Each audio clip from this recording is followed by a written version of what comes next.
Aim right, achieve big at KR Mangalam University.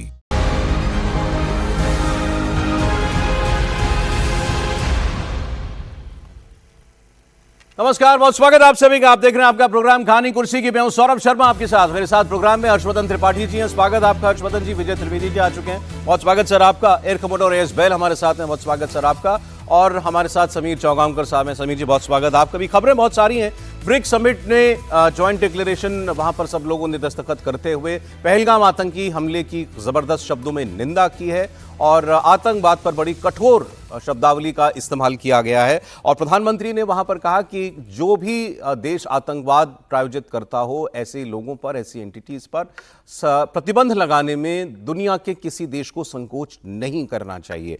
इसके अलावा Trump ने लेकिन एक चेतावनी भी दी है। ट्रंप ने कहा कि जो लोग ब्रिक्स के साथ जुड़ते जाएंगे, हम उन पर 10% अतिरिक्त टैरिफ लगाएंगे।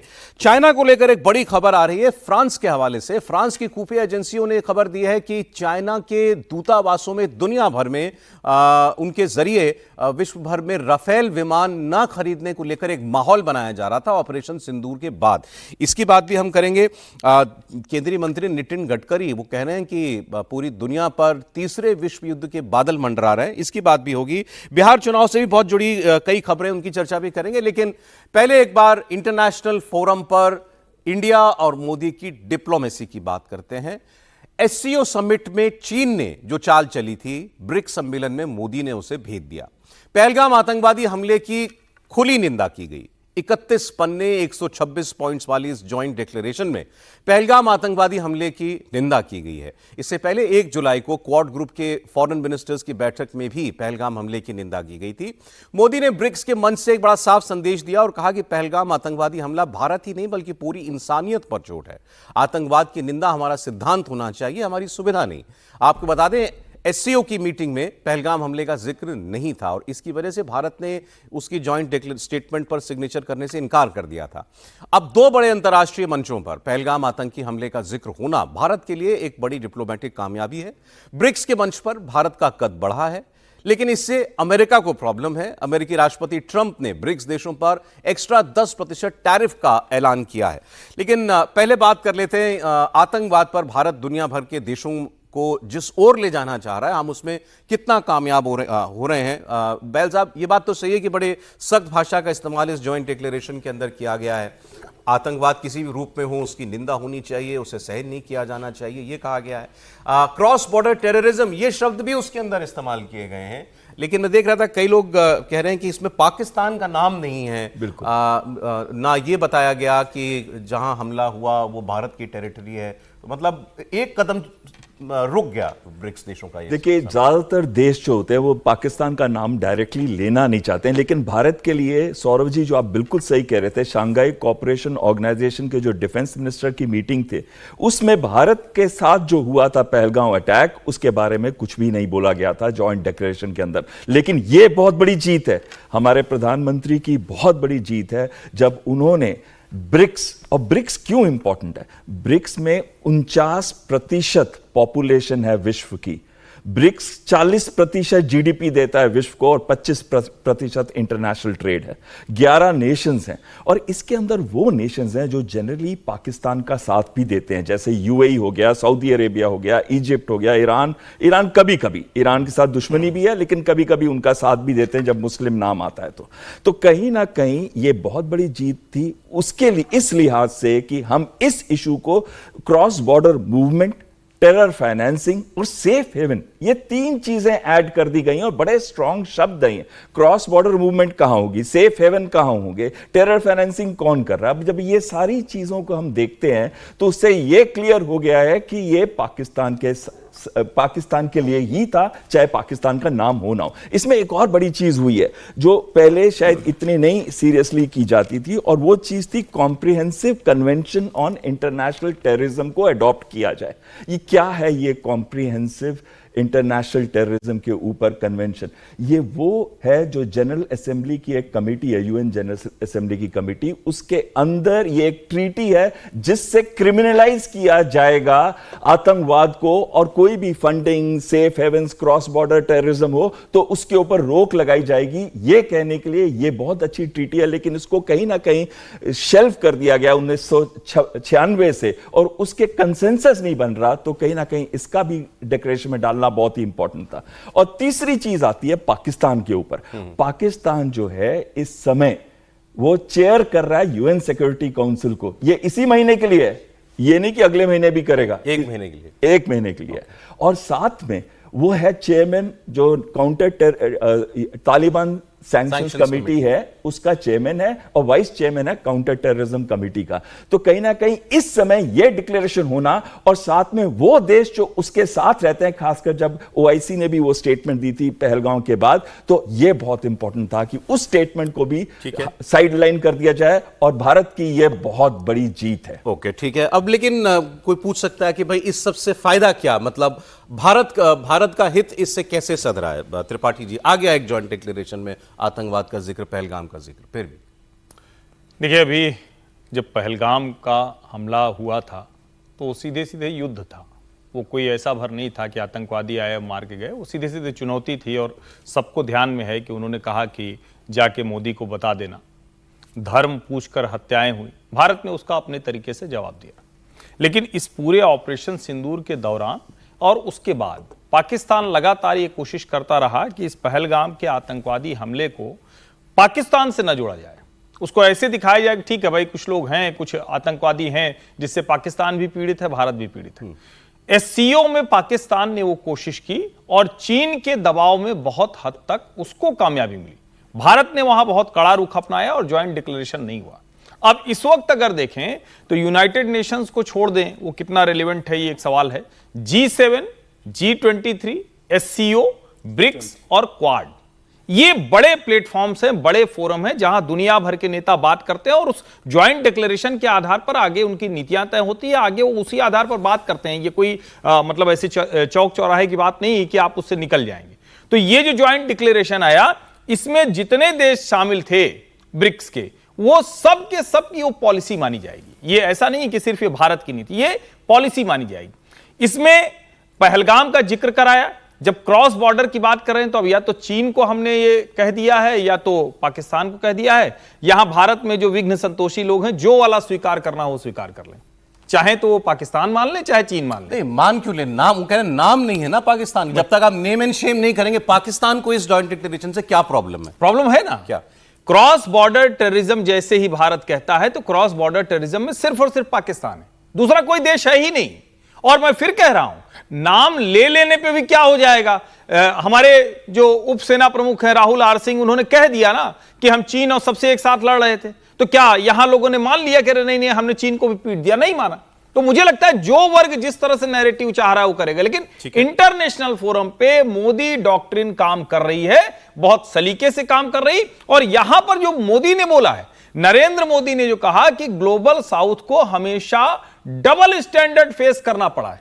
वो जब डबल स्टैंडर्ड कह रहा है तो चाइना के लिए भी ग्लोबल साउथ कह रहा है, अमेरिका के लिए भी ग्लोबल साउथ कह रहा है, और उसकी आवाज कौन बन रहे हैं? वो नरेंद्र मोदी बन रहे हैं। अभी चूंकि इस समिट में पुतिन नहीं आ पाए, उनके देश में उनको निपटाने की तैयारी, शी जिनपिंग, पुतिन क्योंकि वो अंतरराष्ट्रीय अदालत में उनके ऊपर मामला चल रहा है, तो सबसे बड़े नेता के तौर पर नरेंद्र मोदी थे। और सिरिल रामाफोसा और ब्राजील के लूला, उन्होंने जिस तरह से नरेंद्र मोदी को आगे एक तरह से लीडरशिप पोजीशन दी है, वो भी कमाल की बात है। अगली प्रेसिडेंसी इंडिया की है। आइए अब जरा मैं आपको बताता हूं, क्योंकि बात चली है पहलगाम की, ऑपरेशन सिंदूर की, उससे जुड़ी हुई खबर है विजय जी। अंतर्राष्ट्रीय मंच पर भारत का कद बढ़ रहा है तो ये चीन को तो पसंद आएगा नहीं, और चीन की चिंता बहुत पुरानी है। जब जब मौका मिलता है चीन भारत के खिलाफ कोई ना कोई चाल चलता है। अब फ्रांसीसी मिलिट्री और सीक्रेट सर्विस के अधिकारियों ने एक बड़ा दावा किया है। फ्रांस की खुफिया एजेंसियों के सोर्सेज ने एक खबर की है और एपी ने यह खबर रिपोर्ट की है कि मई में भारत पाकिस्तान संघर्ष के दौरान राफेल विमान की क्षमता पर सवाल खड़े करने के लिए चीन ने दुनिया भर में अपने दूतावासों का इस्तेमाल किया। राफेल विमान के खिलाफ झूठा कैंपेन चलाया कि भाई पाकिस्तान ने राफेल मार गिराया। मतलब पाकिस्तान का प्रोपेगेंडा चीन ने अपने दूतावासों की मदद से पूरी दुनिया के अंदर उसको एम्पलीफाई किया। ऑपरेशन सिंदूर के दौरान एआई जेनरेटेड कंटेंट का इस्तेमाल चीन ने किया, यह भी खबर है। मतलब झूठा फेक वीडियोस बनाए कि राफेल को शूट डाउन कर दिया पाकिस्तान ने, वीडियो गेम्स की फुटेज डाली ताकि राफेल फाइटर जेट की क्षमता पर सवाल खड़े किए जाएं। इस रिपोर्ट में यह भी कहा गया है कि चीन के दूतावासों ने खास तौर पर उन देशों के लोगों से बात की, उन्हें प्रभावित करने की कोशिश की जिन्होंने राफेल खरीदा है, राफेल का ऑर्डर दिया है। इसमें खास तौर पर इंडोनेशिया का जिक्र किया गया जिसने 42 राफेल विमान का ऑर्डर दे रखा है।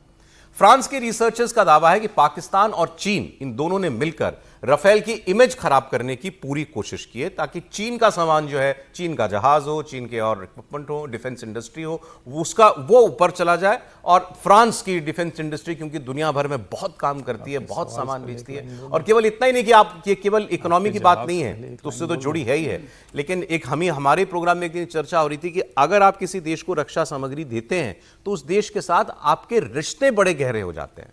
तो फ्रांस को यह दोहरी मार देने की चाल थी चाइना की, और फ्रांस इस पर खुलकर बात कर रहा है। अब यह बड़ी बात है। हालांकि चीन ने इस पूरे दावे को खारिज कर दिया है। चीन ने कहा है कि इस खबर में कोई सच्चाई नहीं है, लेकिन फ्रांस के सोर्सेज ने यह खबर दी है कि चीन के डिफेंस अटैचेज ने दुनिया के अलग अलग मुल्कों के लोगों से बात की और कहा कि आप साहब राफेल जहाज मत खरीदो, देखो ऑपरेशन सिंदूर में पाकिस्तान ने राफेल जहाज को गिरा डाला।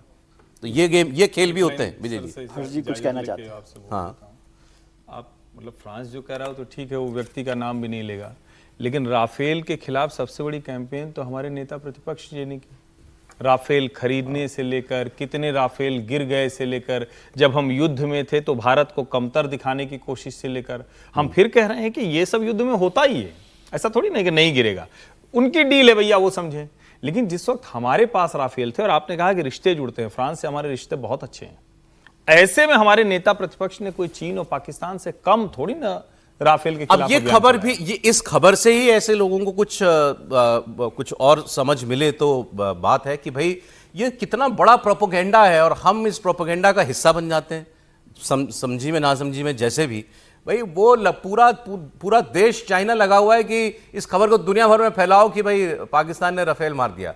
खबर गलत है, सच है, इसकी परवाह मत करो। झूठे वीडियो डाल के किसी को बताना हो तो वो बताओ, लेकिन राफेल का स्टॉक जो है वो नीचे आना चाहिए।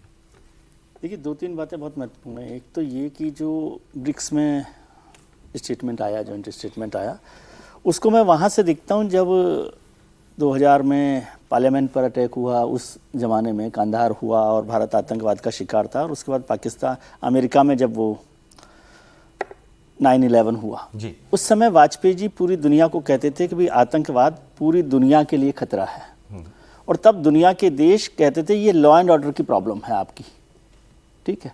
आज वहाँ से हम ब्रिक्स के जॉइंट स्टेटमेंट तक पहुँच गए हैं। ये भारत की पूरी डिप्लोमेसी की बड़ी जीत है। प्रधानमंत्री नरेंद्र मोदी की जीत को इस तरह से देखिए कि एससीओ से 1 महीने के भीतर हम कहाँ पहुँच गए, और एससीओ से बड़ा संगठन है ब्रिक्स, जहाँ 45% आबादी है, करीब 40% जीडीपी है, और वो सब लोग शामिल हैं, और चाइना भी उसमें शामिल है। तो उस दृष्टि से ये बड़ा काम हुआ। तो ब्रिक्स को लेकर ये बात हुई, और पहलगाम की जब चर्चा हो रही है, क्रॉस बॉर्डर टेररिज्म की चर्चा हो रही है, तो पाकिस्तान की चर्चा अपने आप हो गई। ये बात ठीक है कि उसका नाम नहीं लिया गया। तो आज की दुनिया की डिप्लोमेसी में आप देखिए कि लोग किसी को अपनी तरफ से दुश्मन नहीं बनाना चाहते जी, मतलब कि सब क्यों इस तरह से नाम लेकर दुश्मन बनाया जाए। लेकिन जब पहलगाम की चर्चा हुई, क्रॉस बॉर्डर टेररिज्म की चर्चा हुई, तो क्रॉस बॉर्डर टेररिज्म पाकिस्तान के अलावा कोई अभी नहीं कर रहा, और पहलगाम का रिश्ता सब लोगों को पता है क्या है। राफेल को लेकर मसले को समझने की जरूरत है। डिफेंस डील्स पर दुनिया भर की कंपनियां इसी तरह के प्रोपेगेंडा करती रहती हैं, समझे, और चाइना तो प्रोपेगेंडा में वैसे ही माहिर है। तो फ्रांस के राफेल को गिराने की दृष्टि से यदि चाइना वो कर रहा है प्रोपेगेंडा, तो वो फ्रांस को डील करना है। लेकिन इससे भारत का संबंध क्या है? भारत का संबंध सीधा सीधा से ये है कि हमारी जो युद्ध क्षमता है, ताकत है, मिलिट्री पावर है, वो कमज़ोर है। इसको आप इनडायरेक्ट निशाना भारत पर मानिए। ये फ्रांस के राफेल का प्रोपेगेंडा नहीं है सिर्फ, क्योंकि ये प्रोपेगेंडा तो पहले साहब बता सकते होंगे कि दुनिया भर में डिफेंस डील को लेकर कंपनियां ये सब करती हैं, और बहुत सारे लोग दुनिया भर में इसी काम को करते हैं। लेकिन ये केवल राफेल को गिराने का मसला फ्रांस के राफेल पर निशाना नहीं है, ये भारत की ताकत पर भी निशाना है ना, कि आप जैसे हमने कहा कि भाई उनके सारे हमने रडार और वो जब सब खत्म पाकिस्तान किया लड़ी चाइना के हथियारों से रहा था तो वो तो ये करेगा और वो भी जाहिर है कि वो करेगा। लेकिन ये सवाल खड़ा किया जा रहा है, और जो हर्ष जी ने कहा वो भी महत्वपूर्ण सवाल है कि क्या, अब इसको मैं कोई कनेक्ट नहीं कर रहा कि जो भारत में जो बात हो रही है वो बात क्या वहां से जुड़कर आ रही है, जो चीन प्रोपेगेंडा आज कर रहा है, ये जिसको सारी फ्रांस बातें कर रहा है। हमें तो नहीं पता कि क्या बातें मान किसी दुनिया के दूसरे देश में चीन के दूतावास ने किसी और से क्या बातें कही, उसमें जिक्र होता हो क्या पता। हाँ। तो भाई भारत का एलओपी क्या बोल रहा है आप ये भी देख लो, वो तो खुद ही पूछ तो रहा वो है। तो उसी के पार्ट में आ जाएगा ना, उसका इससे प्रोपेगेंडा का शामिल पार्ट होगा। बन गया होगा। आप ये सोचिए सर, आप समीर जी से इजाजत लेंगे क्योंकि इनका डोमेन है, मैं एक कमेंट इस पर जरूर देना चाहता हूं। जैसे युद्ध शुरू हुआ, रिपोर्ट बता रही है 1000 नए सोशल मीडिया अकाउंट बना दिए गए ताकि जल्द से जल्द ये बात दुनिया भर में फैला दी जाए कि पाकिस्तान की एयरफोर्स ने राफेल गिरा दिया। अब कितने जहाज जो हैं दुनिया भर में बेचता है ये आपको अभी सर बताएंगे। 500 से ज्यादा जहाज, 533 जहाज। और कितने देश सर ये खरीदते हैं? इसके कम से कम 10 से ऊपर देश तो हैं जो खरीद रहे हैं। एग्जैक्ट नंबर नहीं पता मुझे, पर मैं आपको देशों के नाम जरूर बता सकता हूं। इजिप्ट, इंडिया, कतार, सर्बिया, इंडोनेशिया, यूएई 80 जहाज खरीद रहा है, और इंडोनेशिया 42 जहाज खरीद रहा है, और साथ में यह भी कह रहा है कि मैं आगे भी खरीदूंगा। अच्छा, चीन की एक बड़ी अच्छी पॉलिसी है, वो कहते हैं, आपको मैंने कल सुनजू के बारे में भी बताया, डिसेप्शन, प्रोपागेंडा, लड़ाई किए बगैर जीतना, एक्मे ऑफ स्किल जो गिनते हैं। तो इसके अंदर एक इन्होंने पॉलिसी की है पिछले 3 साल से, जिसे वुल्फ वॉरियर पॉलिसी कहा जाता है डिप्लोमेसी के अंदर। वुल्फ वॉरियर का मतलब यह है कि अपने डिप्लोमेटिक एम्बेसीज को इस्तेमाल करते हुए अग्रेसिवली चीन के इंटरेस्ट को प्रमोट किया जाए। Even aggressive language, propaganda, deception, disinformation campaigns, वो सारी की सारी इसके अंदर इन्वॉल्व होती हैं। उसी के अंदर एक ये रफाल की है। ये 2 तरीके से, जैसे कि डिस्कस भी हो रहा था, हर्ट कर रही है भारत को। पहला तरीका है कि भारत को हर्ट कर रही है क्योंकि वो कह रहे हैं कि इतने सारे रफाल गिरा दिए, लेकिन जनरल जो है फ्रेंच एयरफोर्स के जो चीफ हैं, उन्होंने कहा है सिर्फ एक ही रफाल गिरा है, इससे ऊपर नहीं गिरे हैं रफाल। दूसरी चीज जो महत्वपूर्ण आ जाती है कि वो ऑर्डर कैंसिल कराना चाहता है इंडोनेशिया के भी और उन देशों के, क्योंकि उसको लग रहा है कि फ्रांस जो है, देखो भारत को तो वो 31% बेचता है सामान फ्रांस, उसी तरीके से उसने अब अपना बढ़ा लिया है दायरा, एशिया के अंदर इंडोनेशिया को भी बेच रहा है और दूसरे देश भी इंटरेस्टेड हैं रफाल खरीदने के। इसको ये चाइना ऐसे देख रहा है कि मेरे बैकयार्ड के अंदर आके वो जहाज बेच रहे हैं, और ये उसको पसंद नहीं आ रहा। इसी वजह से वो इस बात को, और आपने बताया कैसे कर रहा है वो डिसइंफॉर्मेशन, 1000 अकाउंट तो उन्होंने खुद ही बनाए हैं, और साथ में जो वीडियोस को है आर्टिफिशियल इंटेलिजेंस के द्वारा वो मॉडिफाई करके ऐसे दिखा रहे हैं। और जो डेब्री दिखाई गई है, अगर आपको याद हो सौरभ जी, आप ही ने एक बार कहा था ये तो ड्रॉप टैंक है, ये तो फ्यूल टैंक है। आप जब ऑप सिंदूर चल रहा था तो ऐसी डेब्री को दिखा के कह रहे हैं कि ये रफाल की डेब्री है। आखिरी चीज जो इस पे मैं बोलना चाहता हूं कि जितने ऑर्डर कैंसिल होंगे, क्योंकि इंडोनेशिया अगर आगे ऑर्डर नहीं लेता 42 के बगैर, तो चीन को लग रहा है कि वो अपने J-10C को बेच सकेगा, अपनी PL-15 मिसाइल्स को बेच सकेगा जी। और अपने एम्बेसीज को इसका इस्तेमाल, उनके डिफेंस एडवाइजर्स दे रहे हैं, ये ब्रीफिंग्स जा रही है। ये अब सर राफेल की बात निकली तो मैं एक चीज और बता दूं, क्योंकि सोशल मीडिया पर बड़ा ट्रेंड कर रहा था ये। अभी जब ये हमारा बोइंग का विमान क्रैश हुआ, हादसा हुआ, उसके बाद बहुत सारे विदेशी पायलट्स जो हैं उनके यूट्यूब वीडियोस आपने खूब देखे। उन्हीं में एक चर्चा में आया एक यूएस एयरफोर्स का पायलट, उसने भी वीडियो बना करके बताया कि क्या हुआ होगा उस जहाज के साथ। वो व्यक्ति, अब पता चला कि वो तो ऑप सिंदूर के टाइम से ये पूरी कहानी को, क्योंकि ये सारी लड़ाई हवा में लड़ी गई, तो फॉलो कर रहे हैं। और वो F-16 पायलट रह चुका है और 60 से ज्यादा कॉम्बैट मिशंस फ्लाई कर चुका है वो पायलट जो है। उसने वो जो पाकिस्तान का जो एयर वाइस मार्शल जो प्रेस कॉन्फ्रेंस करता था ऑप सिंदूर के दौरान, आपको याद होगा, जी, तो बड़ा मजाक भी, भाषा कॉपी कर रहे थे। हाँ, और सेंटर ऑफ ग्रेविटी को लेकर के बड़ा मजाक बना जब उसने शब्द इस्तेमाल किए।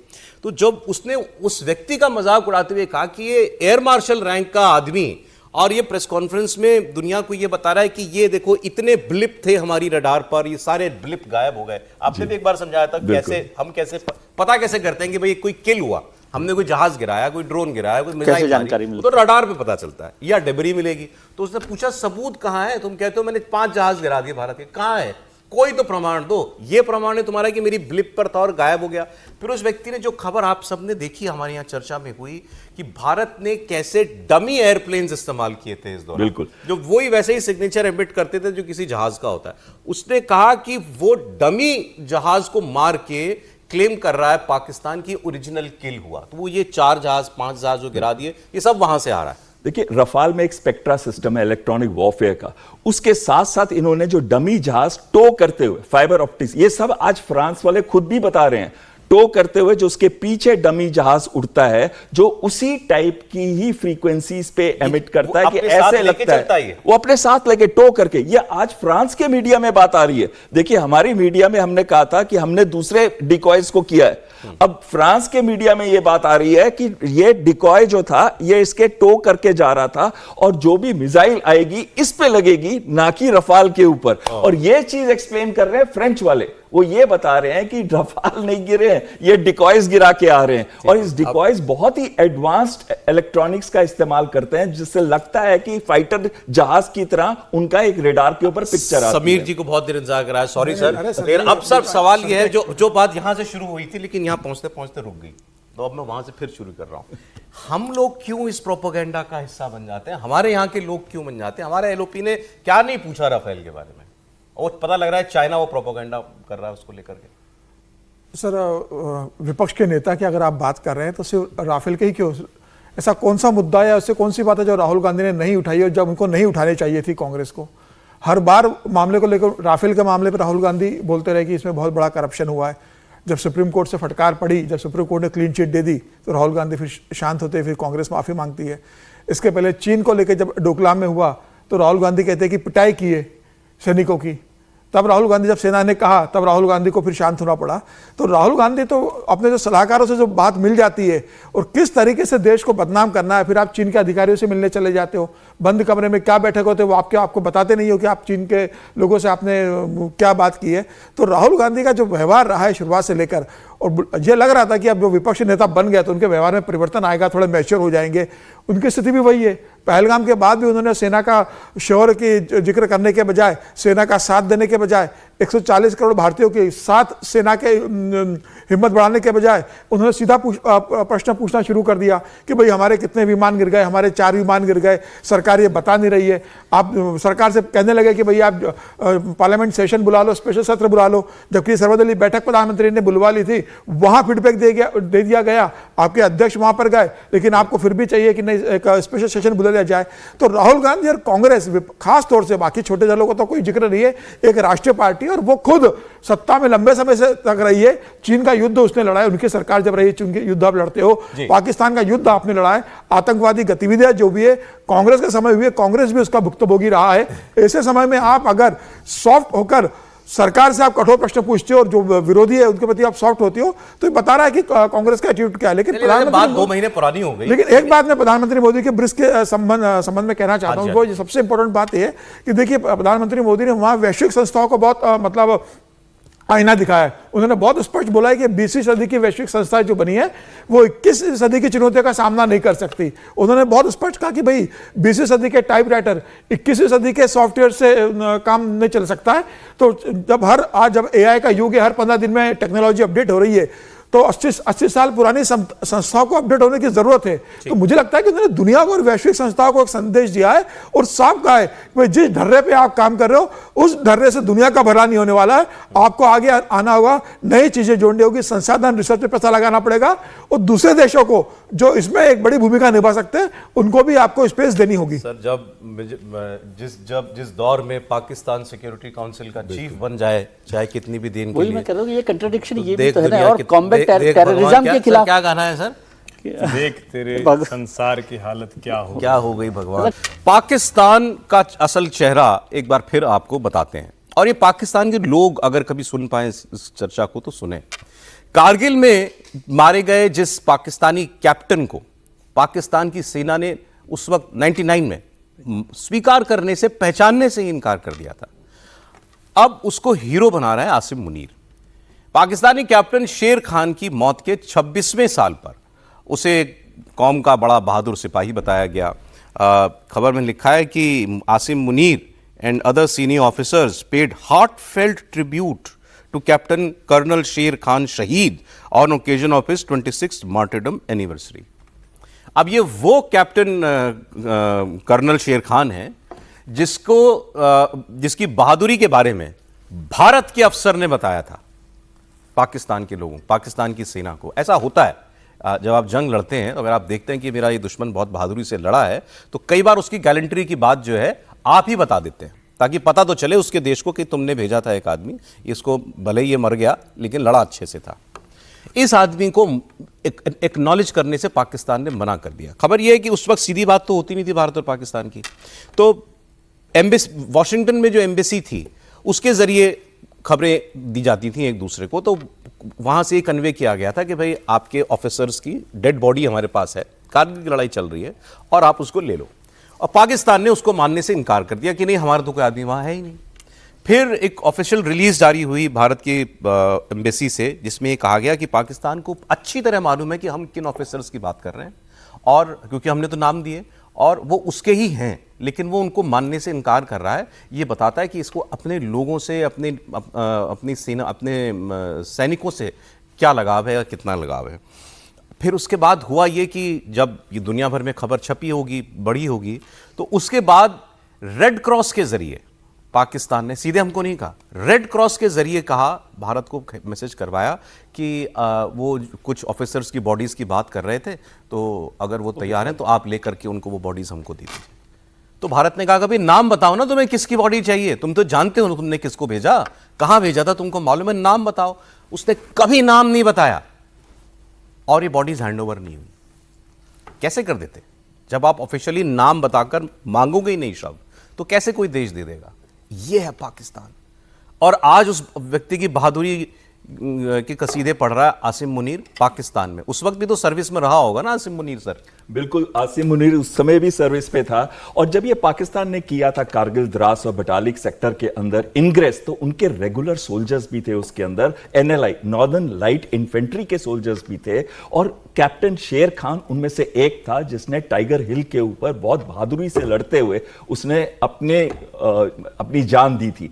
तो हम जो भी है भारतीय आम सशस्त्र सेना जो है, हम लोग ये चीज को बहुत महत्व देते हैं कि एक डेड सोल्जर है उसको भी प्रॉपर रिस्पेक्ट मिलनी चाहिए। इसी वजह से हमने उनको कांटेक्ट किया। पहले तो उन्होंने लेने से मना कर दिया, और उसके बाद जैसे आप बता रहे थे, रेड क्रॉस के द्वारा फाइनली वो बॉडी को एक्सेप्ट करने को तैयार थे। लेकिन उन्होंने एक चीज की, उन्होंने सिर्फ नाम दिया, जो कि हमको पहले से पता था, क्योंकि उसके पास वो कम्युनिकेशंस थे, वो चिट्ठियां थी जिससे उसका नाम, यूनिट, सब कुछ पता चल रहा था। हमने ही बताया उनको ये इस यूनिट का है, इस जगह पे था वो। और उसके बाद भी वो नहीं चाहते थे कि ये लगे कि पाकिस्तान के रेगुलर सोल्जर्स, सोचिए कितनी गिरी हुई आर्म फोर्सेस है जो अपने सोल्जर्स का रिकॉग्नाइज नहीं करती, और कितने साल लगे हैं उनको 1999 के बाद, 26 साल लगे हैं उसको रिकॉग्नाइज करने के लिए। और हमारे जो वीर सोल्जर्स हैं उनको देखिए। कैप्टन विक्रम बत्रा का तो आप जानते ही होंगे, दिल मांगे मोर 4875 पे परमवीर चक्र मिला था। कितना हमारे देशवासियों ने उसकी याद को हमेशा जिंदा रख के अपने दिल में रखा है। और पाकिस्तान की ये हमेशा से रही है, चाल करते रहो, ये मत बताओ कि इनकी आर्मी इन्वॉल्व है। जब इनके आर्मी के मरते हैं तो बॉडीज को ना एक्सेप्ट करो, और उनको कई बॉडीज उन्होंने फिर भी नहीं एक्सेप्ट की, पर भारतीय सेना ने उनको प्रॉपरली दफनाया था, जिस राइट्स के साथ दफनाना चाहिए, क्योंकि हम लोग इनसे काफी अलग हैं। सर, ये ब्रिगेडियर रैंक के अफसर ने हमारे वो रिकमेंडेशन की थी गैलेंट्री की, इस आदमी को, पाकिस्तान की सेना को। एब्सोल्युटली, क्योंकि इसमें लड़ाई के अंदर ऐसा होता है कि हम ये नहीं देखते कि हमारा सोल्जर है या दूसरा सोल्जर। अगर किसी ने बहुत बहादुरी से लड़ा है, मुझे 1971 का नाम याद आ रहा है, लेफ्टिनेंट का जो टैंक रेजिमेंट का भारत का था, उसका भी नाम वैसे पाकिस्तान की साइड से आया था, लेकिन इनका नाम जो है हमने भेजा था, हमने बताया कि क्योंकि इनको क्या पता उसने क्या शौर्य का काम किया होगा, क्योंकि टाइगर हिल में सारे ही मारे गए थे, कोई नहीं बचा था वहां पे, और इनका नाम हमने ही दिया था। और आज सबसे भीषण युद्ध टाइगर हिल के लिए लड़ा गया था, और वो बहुत महत्वपूर्ण युद्ध था एक तरह से, कारगिल की जीत के हिसाब से भी, और पाकिस्तान ने भी और भारत की सेना ने तो उसमें कमाल किया ही था। और मुझे याद आ रहा है कि कारगिल के वक्त में ये केवल कर्नल शेर खान की बात नहीं, बहुत सारे जो सैनिक थे उनको लेने से उन्होंने मना कर दिया, पहचानने से मना कर दिया। और वाजपेयी सरकार ने उस समय, जो भाजपा की, भारतीय जनता पार्टी की सरकार थी, देश की सरकार थी, उसने उनको ससम्मान अंतिम संस्कार उनका किया था। जो जिन भी लोगों को पाकिस्तान नहीं लेकर गए। और उसी समय का कंट्राडिक्शन देखिए कि भारत सरकार ने एक बड़ा फैसला किया था कि जो हमारे सैनिक शहीद होंगे उनको सहसम्मान घर तक पहुंचाया जाएगा, उनके परिवारों को जो देना है वो दिया जाएगा, और जो सम्मान दिए जाने हैं वो सारा काम किया गया था। तो एक बिल्कुल ये तो खैर सभी के साथ ऐसा करते हैं। असमल वो क्या नाम था उनका, कसाब अजमल कसाब, उसको भी पहचानने से उन्होंने सौरभ जी ये तो स्वीकार की। परवेज मुशर्रफ ने 2006 में परवेज मुशर्रफ की किताब आई थी in the line of fire लिखी थी। उस किताब में भी उन्होंने बहुत झूठ लिखा था इस बात को लेकर, पाकिस्तान सैनिक कारगिल युद्ध में पाकिस्तान सैनिकों को मारने को लेकर। तो पत्रकार वार्ता में जब उनकी किताब के विमोचन के बाद एक पत्रकार ने, पाकिस्तानी पत्रकार ने कुछ उनसे पूछा सैनिकों के मारने को लेकर और इन्फॉर्मेशन दी कि ये तो मारे गए थे, ये तो आपने किताब में कहीं जिक्र नहीं किया है। तो उन्होंने कहा कि भाई मेरी जानकारी में नहीं, अगर कुछ रह गया होगा तो शायद ये टाइपो एरर भी रही होगी, अगली किताब का जब संस्करण आएगा तो मैं उसमें अपने भूल सुधार करूंगा। मेरी जानकारी में नहीं है। सेना के चीफ को नहीं मालूम कि मेरी कौन सी यूनिट लड़ रही थी। बिल्कुल, और प्रधानमंत्री को मालूम नहीं कि उनका सेना का चीफ क्या लड़ रही है। तो वो चलता है। लेकिन उस पूरा जो आपने किताब का जिक्र किया है जनरल परवेज मुशर्रफ की, उसके सारे झूठ का सफा जो है ना साफ किया है हमारे जनरल वीपी मलिक की किताब में। कुछ बोल रहे हैं आप सर, आगे बढ़ते हैं। मैं सिर्फ एक बात कहूं, बार बार हम लोग कहते हैं ना कि वो अपने सैनिक को भी स्वीकार नहीं करते, कितनी घटिया सेना है, कितना जाहिल मुल्क है, कितना भिखमंगा है, चिथड़ा है। इसलिए ना कि सब चोरी चोरी करता है ना। बेईमानी करने वाला कभी उसको एक्सेप्ट करता है क्या? हमारी सेनाएं कभी भी अनाधिकार अतिक्रमण नहीं करती हैं। हमारी सेनाएं जो इंटरनेशनल ट्रीटीज हैं उसका सम्मान करती हैं। हमारी सेना एक बार किसी शर्त में बंध गए तो खून भी बहता रहता है तो भी सम्मान करती रहती हैं। उनकी बेईमानी फितरत है, उनके अंदाज में वही है, इसीलिए वो स्वीकार नहीं करते। यह भी बार बार सामने आना चाहिए। चलें, अब बढ़ते हैं कुछ राजनीतिक खबरों की ओर। बिहार की बात करते हैं क्योंकि चुनाव बिहार में अब नजदीक आता जा रहा है और बिहार में बहुत सारी डेवलपमेंट चल रही है। एनडीए के सारे दल पूरी तैयारी से उतरने के प्लान पर एक्टिव हैं। पटना में कल एक सनातन महाकुंभ हुआ, आपने खबर देखी थी, और इस मंच से बीजेपी ने हिंदू वोट को एकजुट करने की कोशिश की। चिराग पासवान उन्होंने कल एक ऐसा स्टेटमेंट दे दिया जिससे सारी खबरें डाउन हो गई और चिराग पासवान की बात होने लगी। चिराग पासवान ने एक दरअसल ये कहा कि मैं सभी 243 सीटों पर मजबूती से लड़ूंगा। चिराग ने कहा कि सारी सीटों पर हम लड़ेंगे, यानी पिच तैयार हो गई। एनडीए के सारे प्लेयर्स अपने रोल को अंजाम देने में लगे हुए हैं। लेकिन चिराग पासवान का रोल क्या है? चिराग पासवान वैसे तो खुद को मोदी जी का हनुमान कहते हैं। चिराग अब अगर विधानसभा का चुनाव, ये केंद्र में मंत्री हैं, अब इन्होंने कहा कि मैं खुद भी चुनाव लड़ूंगा, ये भी इन्होंने कहा। और एक कहा सारी 243 सीटों पर चिराग पासवान चुनाव लड़ेगा। तो मतलब चल क्या रहा है?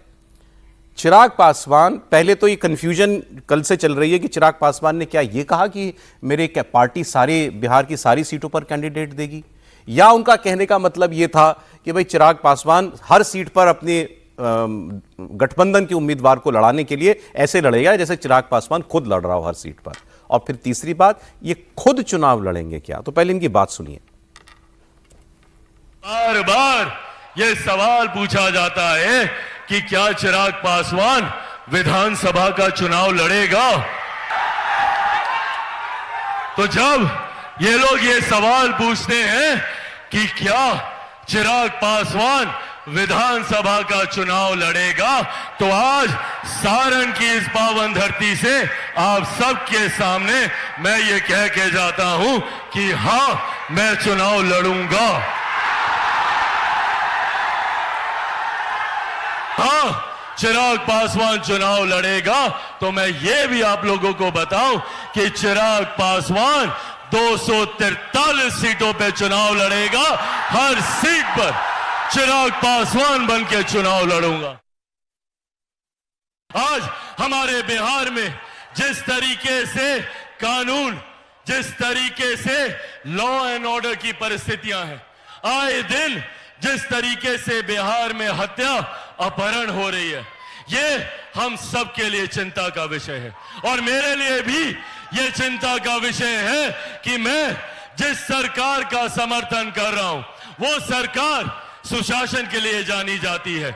ऐसे में ऐसे आपराधिक घटनाओं के लिए, इस तरीके के असामाजिक तत्वों के लिए बिहार में कतई कोई जगह नहीं है। पर उसके बावजूद जब ऐसी घटनाएं घटती हैं, भले वो पटना में रह रहे एक बड़े व्यापारी की हो या किसी गांव में रह रहे एक बुजुर्ग की, एक महिला के साथ कोई हत्या की घटना हो या दुष्कर्म की घटना हो, इन बातों से मैं दुखी होता हूं, मैं विचलित होता हूं।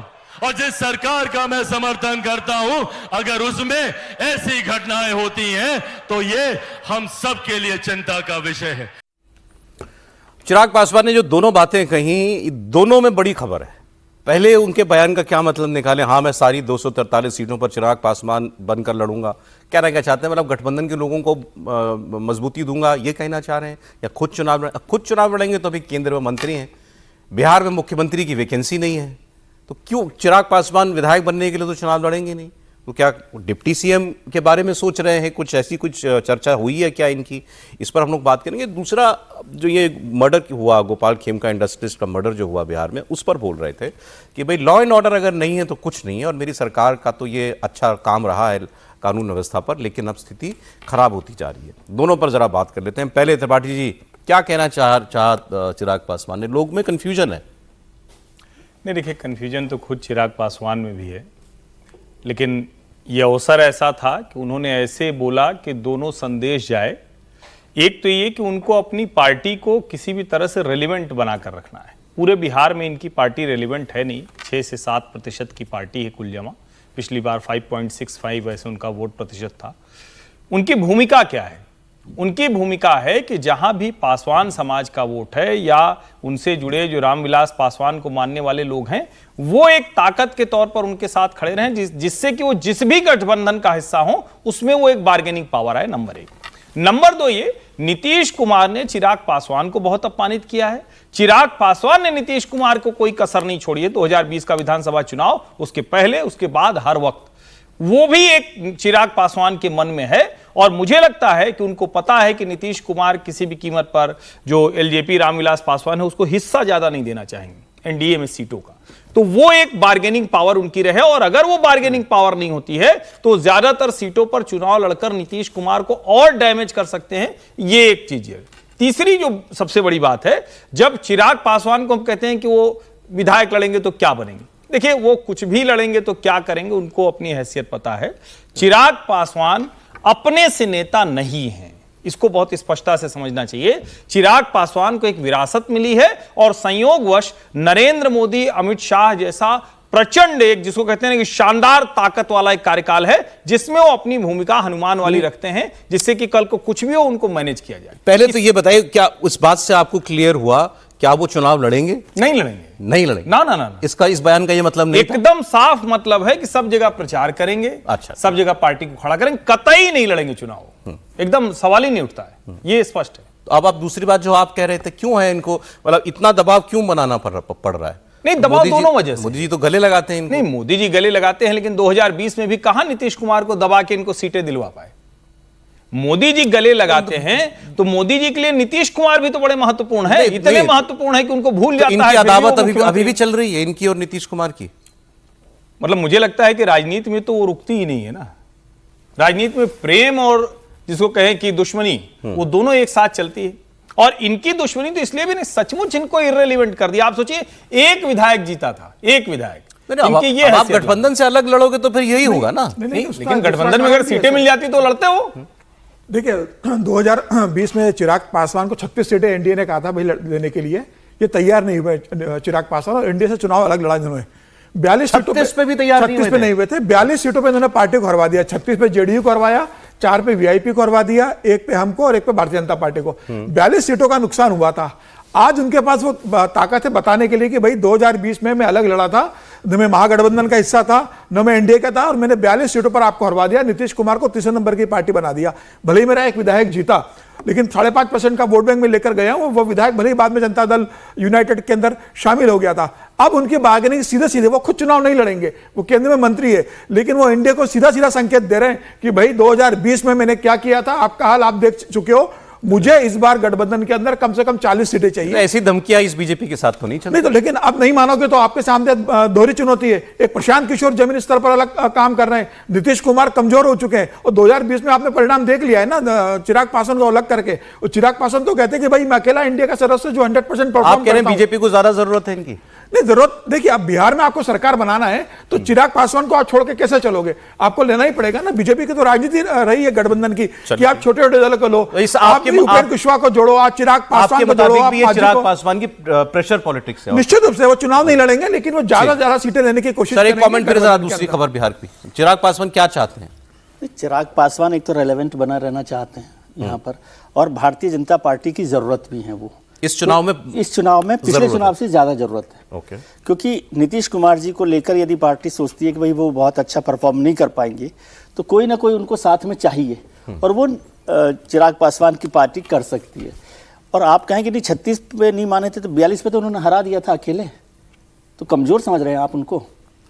और आज वो गठबंधन में है तो वो यदि 42 नहीं देते, 40 देते हैं, तो वो उस सीटों को एड ऑन कर देंगे। पिछली बार तो नुकसान किया था, तो एड ऑन कर देंगे, और नीतीश कुमार की जो भरपाई है वो कितनी कर सकते हैं ये है।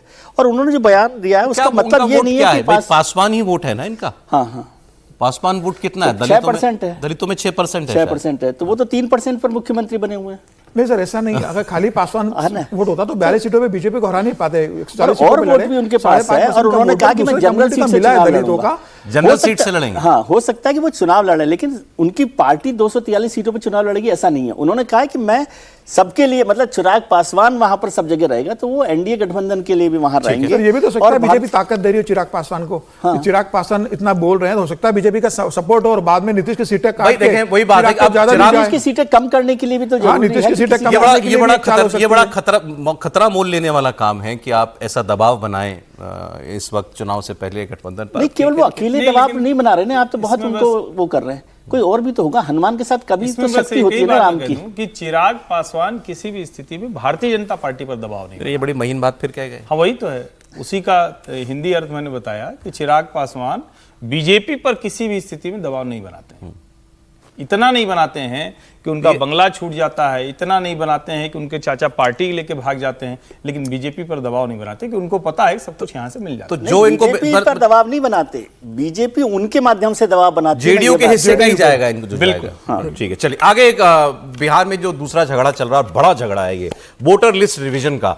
ये मामला सुप्रीम कोर्ट में ले जाया गया था, और सुप्रीम कोर्ट से बड़ी खबर आई है कि 10 जुलाई को इस मामले पर सुनवाई की जाएगी। इससे बड़ी खबर यह है कि इस पर फौरी तौर पर रोक लगाने से इस प्रक्रिया पर इनकार कर दिया है सुप्रीम कोर्ट ने। मतलब अभी ये रिवीजन प्रोसेस इलेक्टोरल रूल्स का इलेक्शन कमीशन करता रहेगा।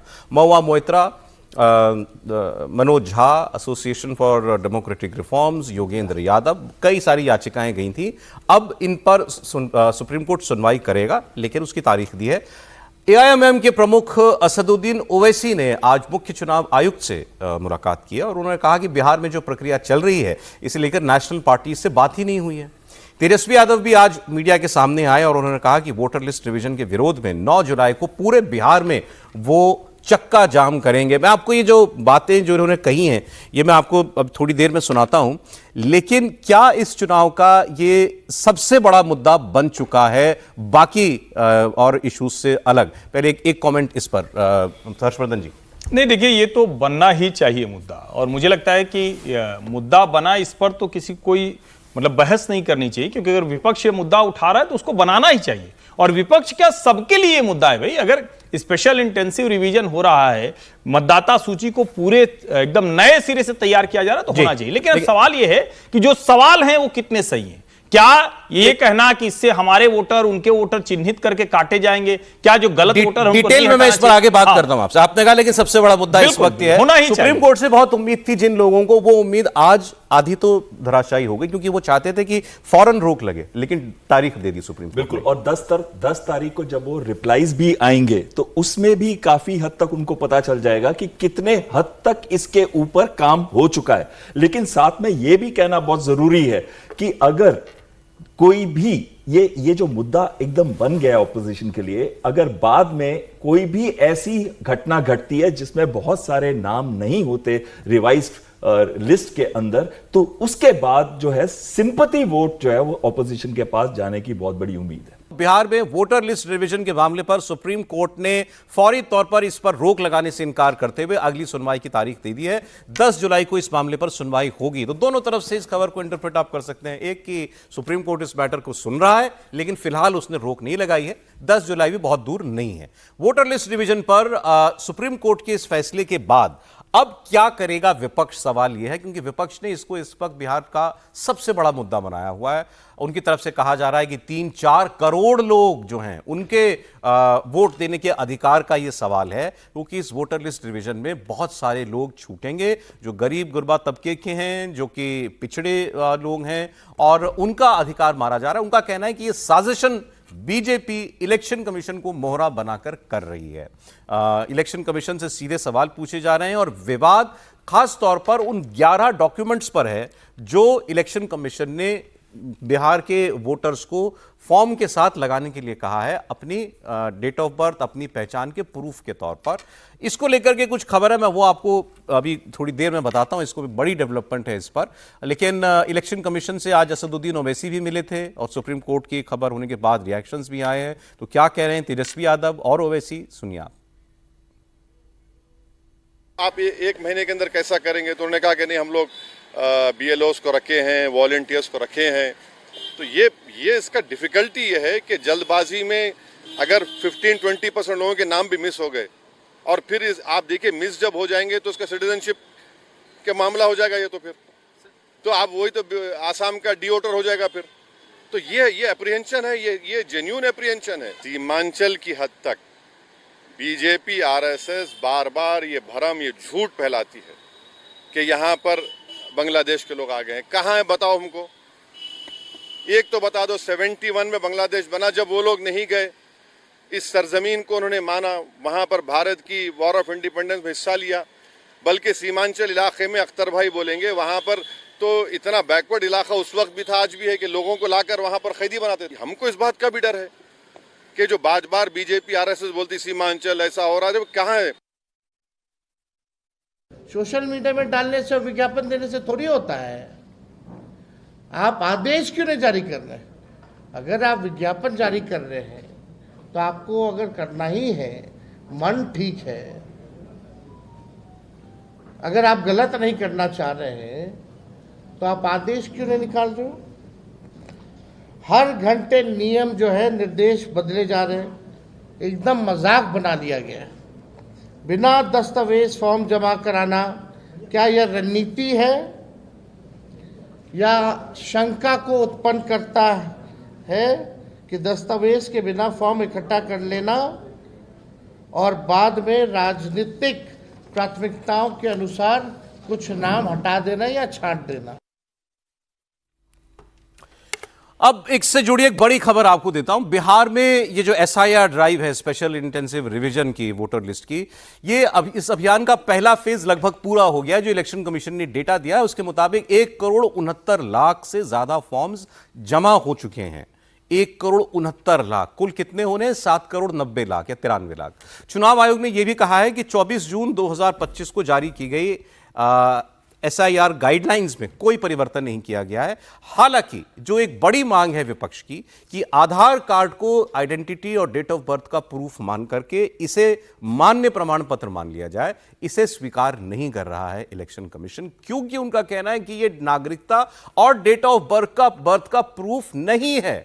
तो आप पूछेंगे आधार है क्या? फिर आधार केवल इस बात का प्रमाण है कि इसमें जो जानकारियां दी गई हैं, मतलब फलाना इस व्यक्ति का नाम यह है, आपका पूरा बायोमेट्रिक्स लिया जाता है जिसमें आपके अंगूठे, उंगलियों के निशान लिए जाते हैं, आपकी आंखों की जानकारी ली जाती है। इससे केवल इतना प्रूव होता है कि ये व्यक्ति जो एक कार्ड लिए हुए है, ये वही व्यक्ति है जिसकी जानकारी इस कार्ड पर है। इससे ज़्यादा और कुछ नहीं। ये इस बात का प्रमाण बिल्कुल नहीं है कि आप भारतीय हैं, और इस बात का भी प्रमाण नहीं है कि आपका जन्म इसी तिथि पर हुआ है जो आपके कार्ड पर अंकित है।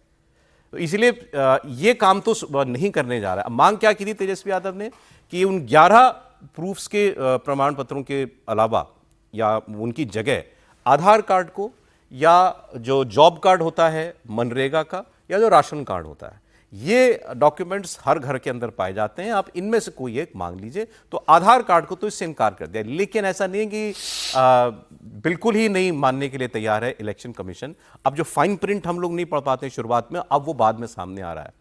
इलेक्शन कमीशन ने इस SIR ड्राइव के लिए जो 11 डॉक्यूमेंट्स की बात की, उसमें नीचे ये लिखा है कि ये डॉक्यूमेंट, ये लिस्ट जो है ये इंडिकेटिव है, एग्जॉस्टिव नहीं है। मतलब क्या? मतलब इन 11 से काम हो जाएगा, लेकिन सिर्फ ये 11 ही चाहिए ये जरूरी नहीं। तो फिर और कौन सा डॉक्यूमेंट? फिर तो किसी और डॉक्यूमेंट का उसमें नाम नहीं दिया गया है निर्देश में, लेकिन यह कहा गया है जो इलाके का ERO होगा, इलेक्शन रिप्रेजेंटेटिव जो होगा ऑफिसर, ERO फिजिकल वेरिफिकेशन जाके कर सकता है और कोई प्रमाण पत्र देख करके वो अपनी संतुष्टि कर सकता है कि ये मेरा वोटर है या नहीं है। लेकिन उसको अपने वो जो भी फैसला करे कि भाई ये 11 प्रमाण पत्र इस व्यक्ति के पास नहीं है, लेकिन मैं यहाँ इनके पास गया, मैंने इनके पड़ोसियों से बात किया, मैंने इनका और कोई कार्ड वार्ड देखा और मुझे लगता है कि ये मेरा वोटर है, तो उसको लिखित में अपनी इस फैसले की जानकारी देनी होगी और बताना होगा कि मैंने निर्णय क्यों दिया है, या अगर वो नहीं मानता कि ये मेरा वोटर है तो क्यों नहीं मानते हो, ये भी आपको उसमें देना पड़ेगा। और दूसरा एक जो ढील दी है सुप्रीम इलेक्शन कमीशन ने वो ये कि 25 जुलाई तक पहले तो अपना डॉक्यूमेंट दे दीजिए। अभी फॉर्म के साथ देने की जरूरत नहीं है, 25 जुलाई तक का टाइम है। मान लिया 25 जुलाई तक भी नहीं दे पाते डॉक्यूमेंट कोई, तो फिर जब इसमें क्लेम्स का और ऑब्जेक्शंस का दौर चलेगा, सेकंड फेज जो इस SIR का होगा, उस दौरान भी आप अपना डॉक्यूमेंट ERO के जरिए या BLO के जरिए वो प्रोवाइड करा सकते हैं। तो एक अभी मौका रहेगा इसके बाद भी अपना कोई प्रूफ वोटर के पास वो जमा करने का, लेकिन फिर भी हंगामा है बरपा, क्योंकि मामला है चुनाव का। तो समीर जी, अब मामला ठंडा पड़ेगा या नहीं? देखिए, मामला तो सुप्रीम कोर्ट में चला गया है। सुप्रीम कोर्ट तय करेगा इस मामले को लेकर कि जो चुनाव आयोग बिहार में जिस तरीके से गहन पुनरीक्षण कर रहा है, क्या वो संभव है, इसमें क्या सुप्रीम कोर्ट निर्णय देता है, देखने वाली बात होगी।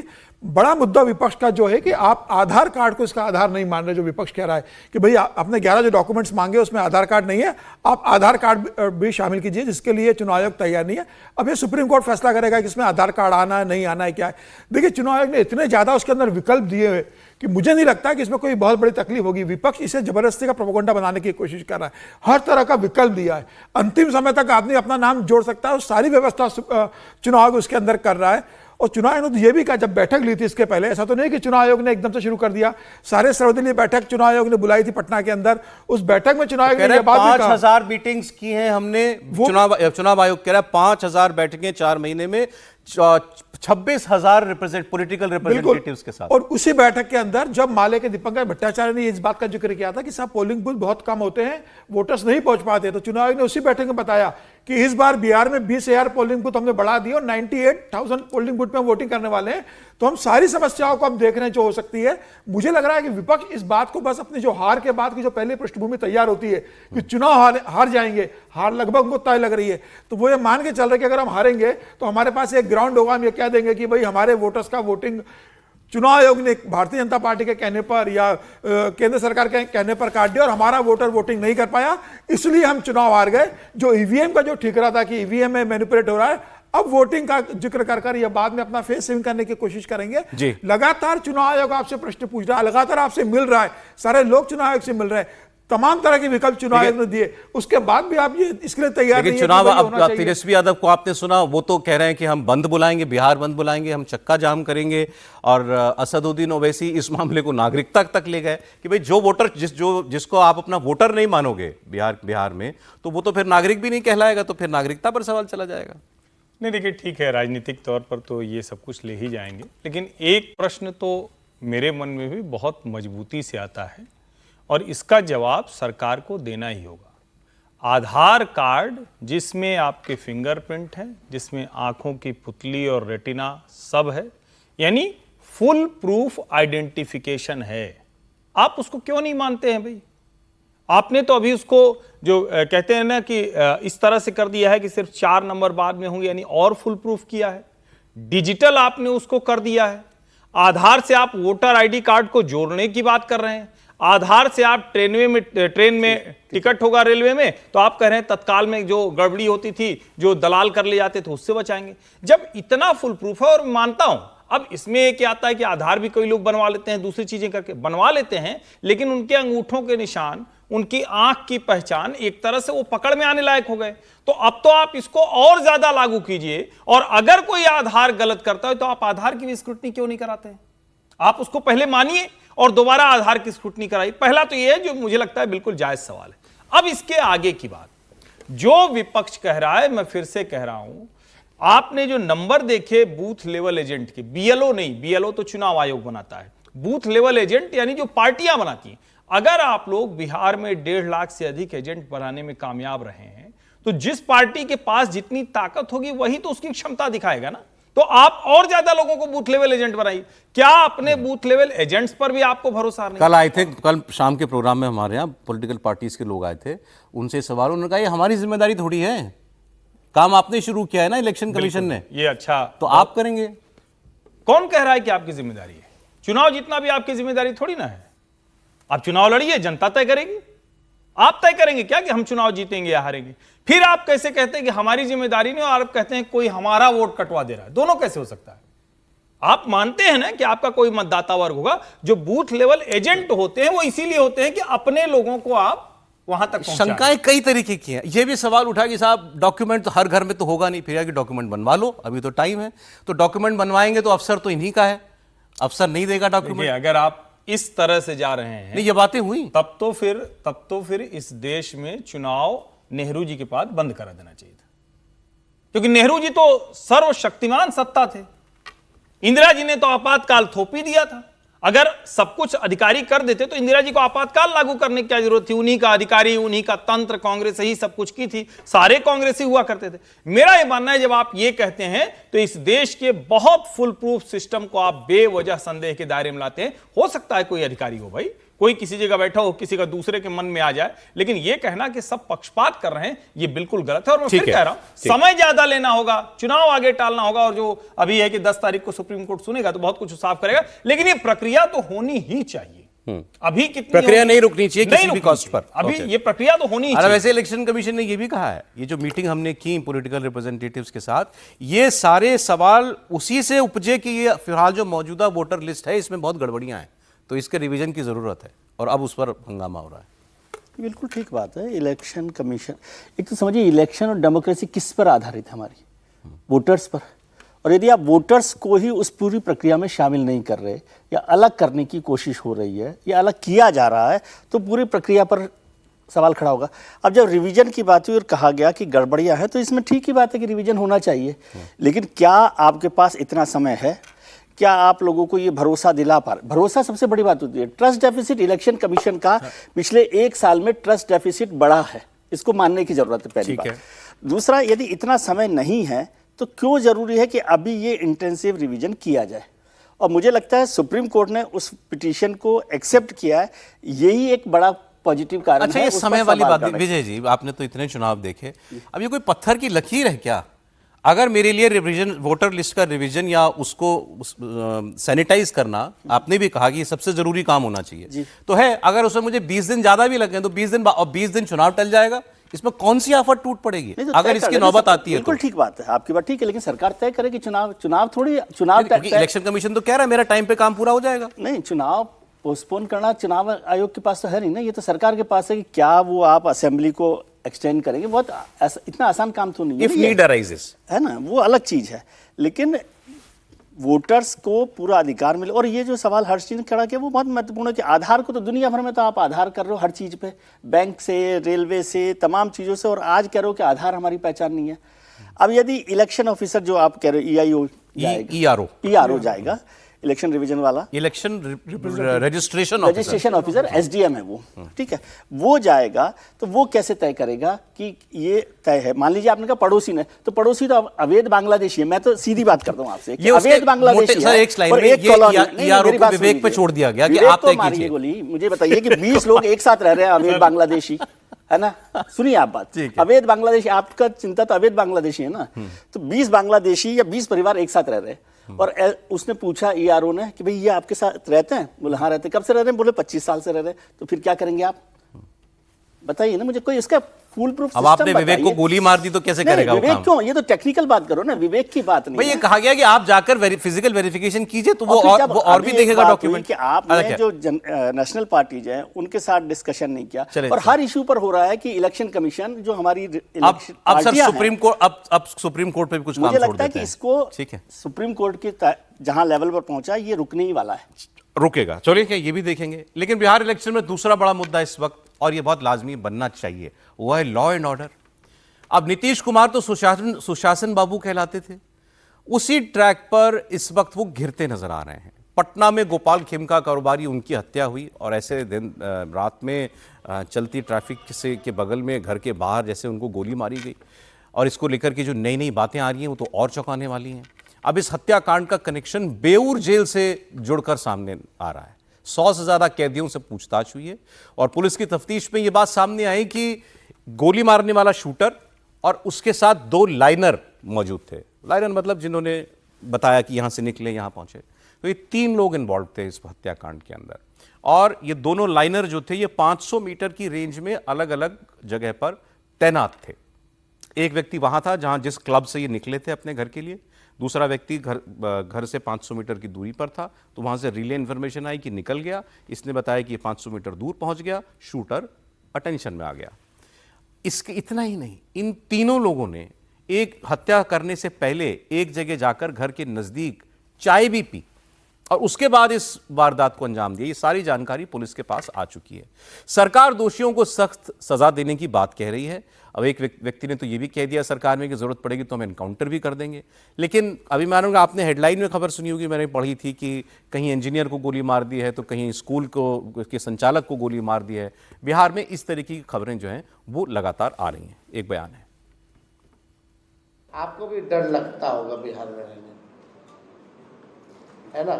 नीतीश जी के राज में हम एक बार स्पष्ट कर दें, कोई भी सेफ नहीं।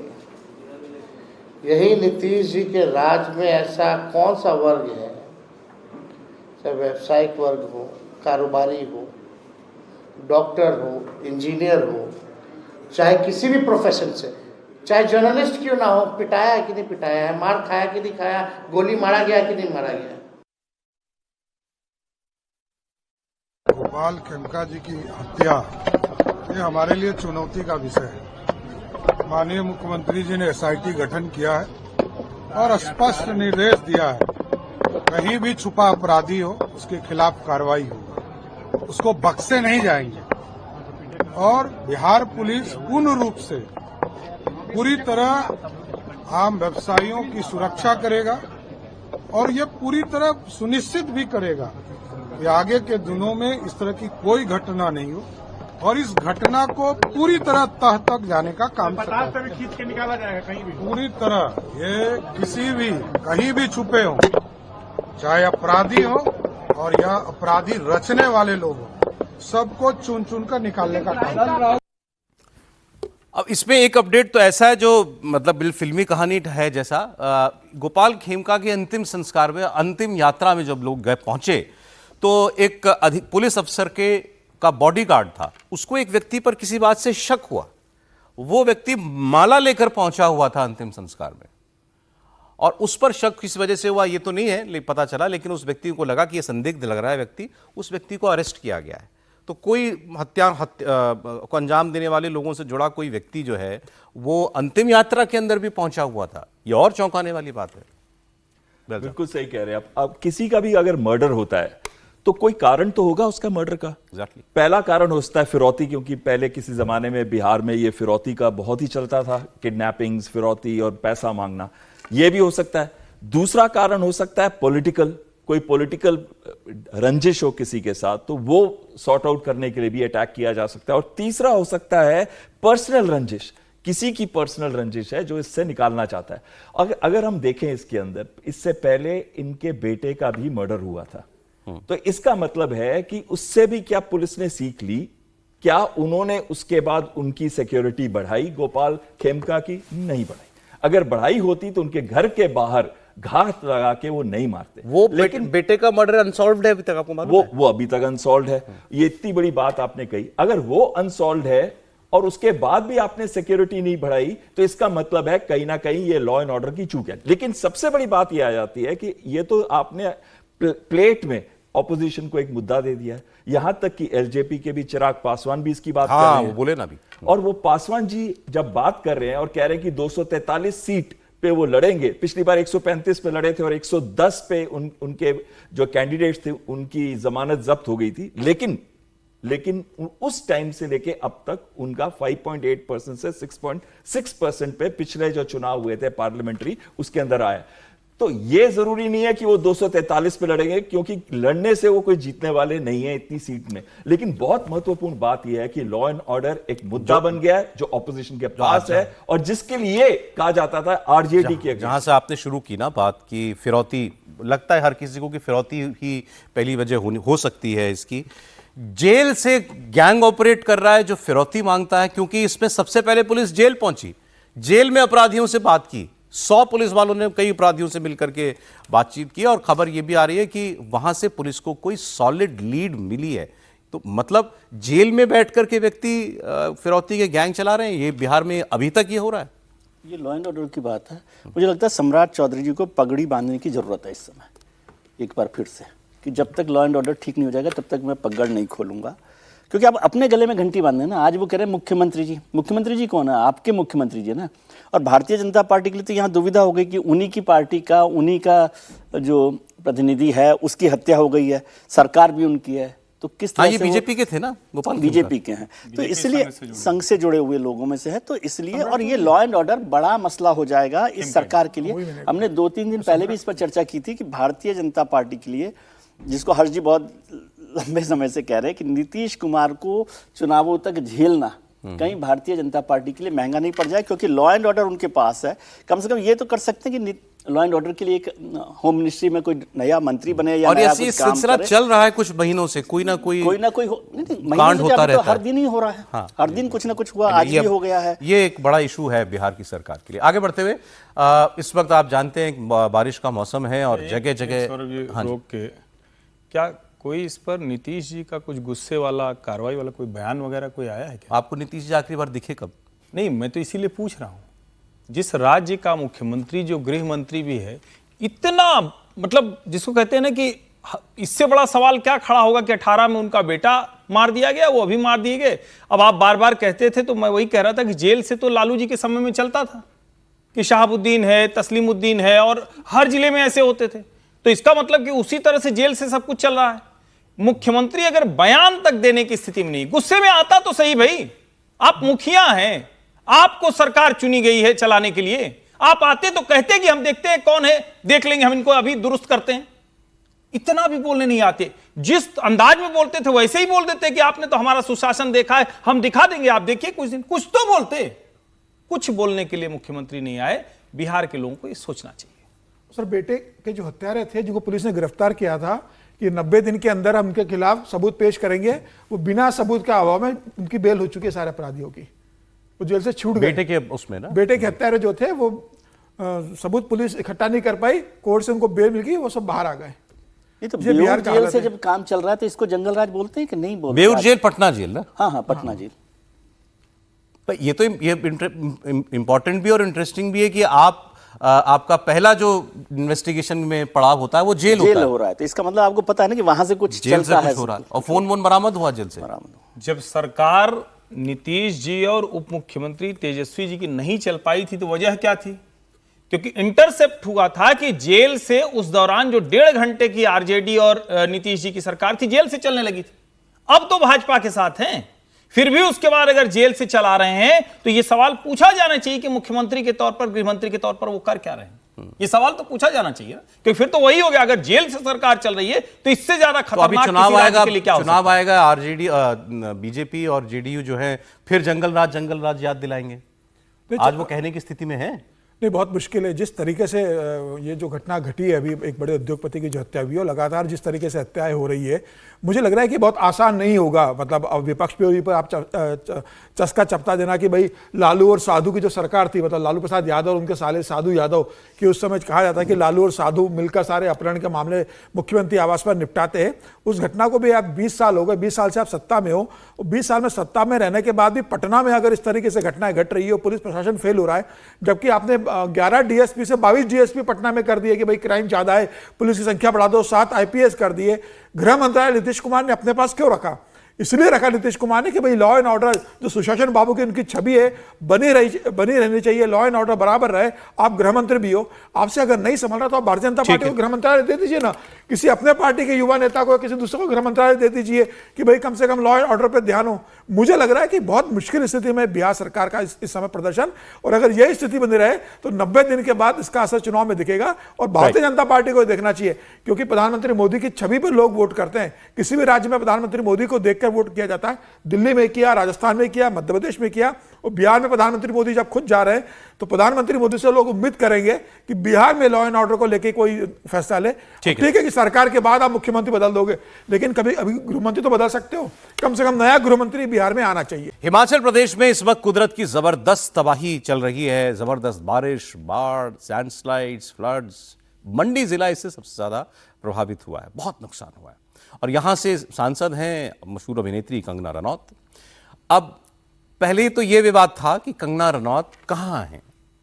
इतने दिनों से मंडी पर यह आफत बरस रही है, 10 लोगों की तो मौत हो चुकी है।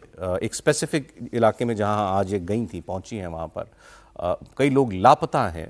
तो वो हैं कहां, आए तो सुध तो लें अपने लोगों की। लेकिन कंगना अब पहुंची और उन्होंने यहां जाकर लोगों से मुलाकात की, अपनी आंखों से देखा कि कितना नुकसान हुआ है। कंगना ने मंडी में मौजूदा हालात के लिए स्टेट गवर्नमेंट को घेरा, मौजूदा राज्य सरकार को, और कहा कि जिनका ये काम है वो तो मुंह छुपाकर और पैसा खाकर बैठे हुए हैं। अब सवाल ये उठता है कि कंगना रनौत खुद क्या करेंगी अपनी कॉन्स्टिट्यूएंसी के लोगों के लिए। तो फिर उन्होंने कहा कि देखिए, मेरे पास कोई रिलीफ फंड, कोई डिजास्टर फंड तो है नहीं कि मैं अपने उस फंड से पैसा जारी कर दूं। मेरे पास कोई कैबिनेट नहीं है, कोई सत्ता सरकार है नहीं कि मैं वहां से आपके लिए कोई निर्णय कर दूं। ना मेरे पास कोई सरकारी अधिकारी है। मेरे पास तो केवल ये मेरे दो भाई हैं, ये मेरे साथ चलते हैं। तो ये काम जिनका है, मतलब राज्य सरकार का, वो तो मुंह ही नहीं दिखा रहा है आपको। तो मतलब कंगना ने टोपी ट्रांसफर कर दी कि ये काम राज्य सरकार का है और राज्य सरकार आपके लिए काम नहीं कर रही है। उनका अपने बारे में कहना था कि मेरा जो स्कोप ऑफ वर्क है वो केंद्र से जुड़ा हुआ है।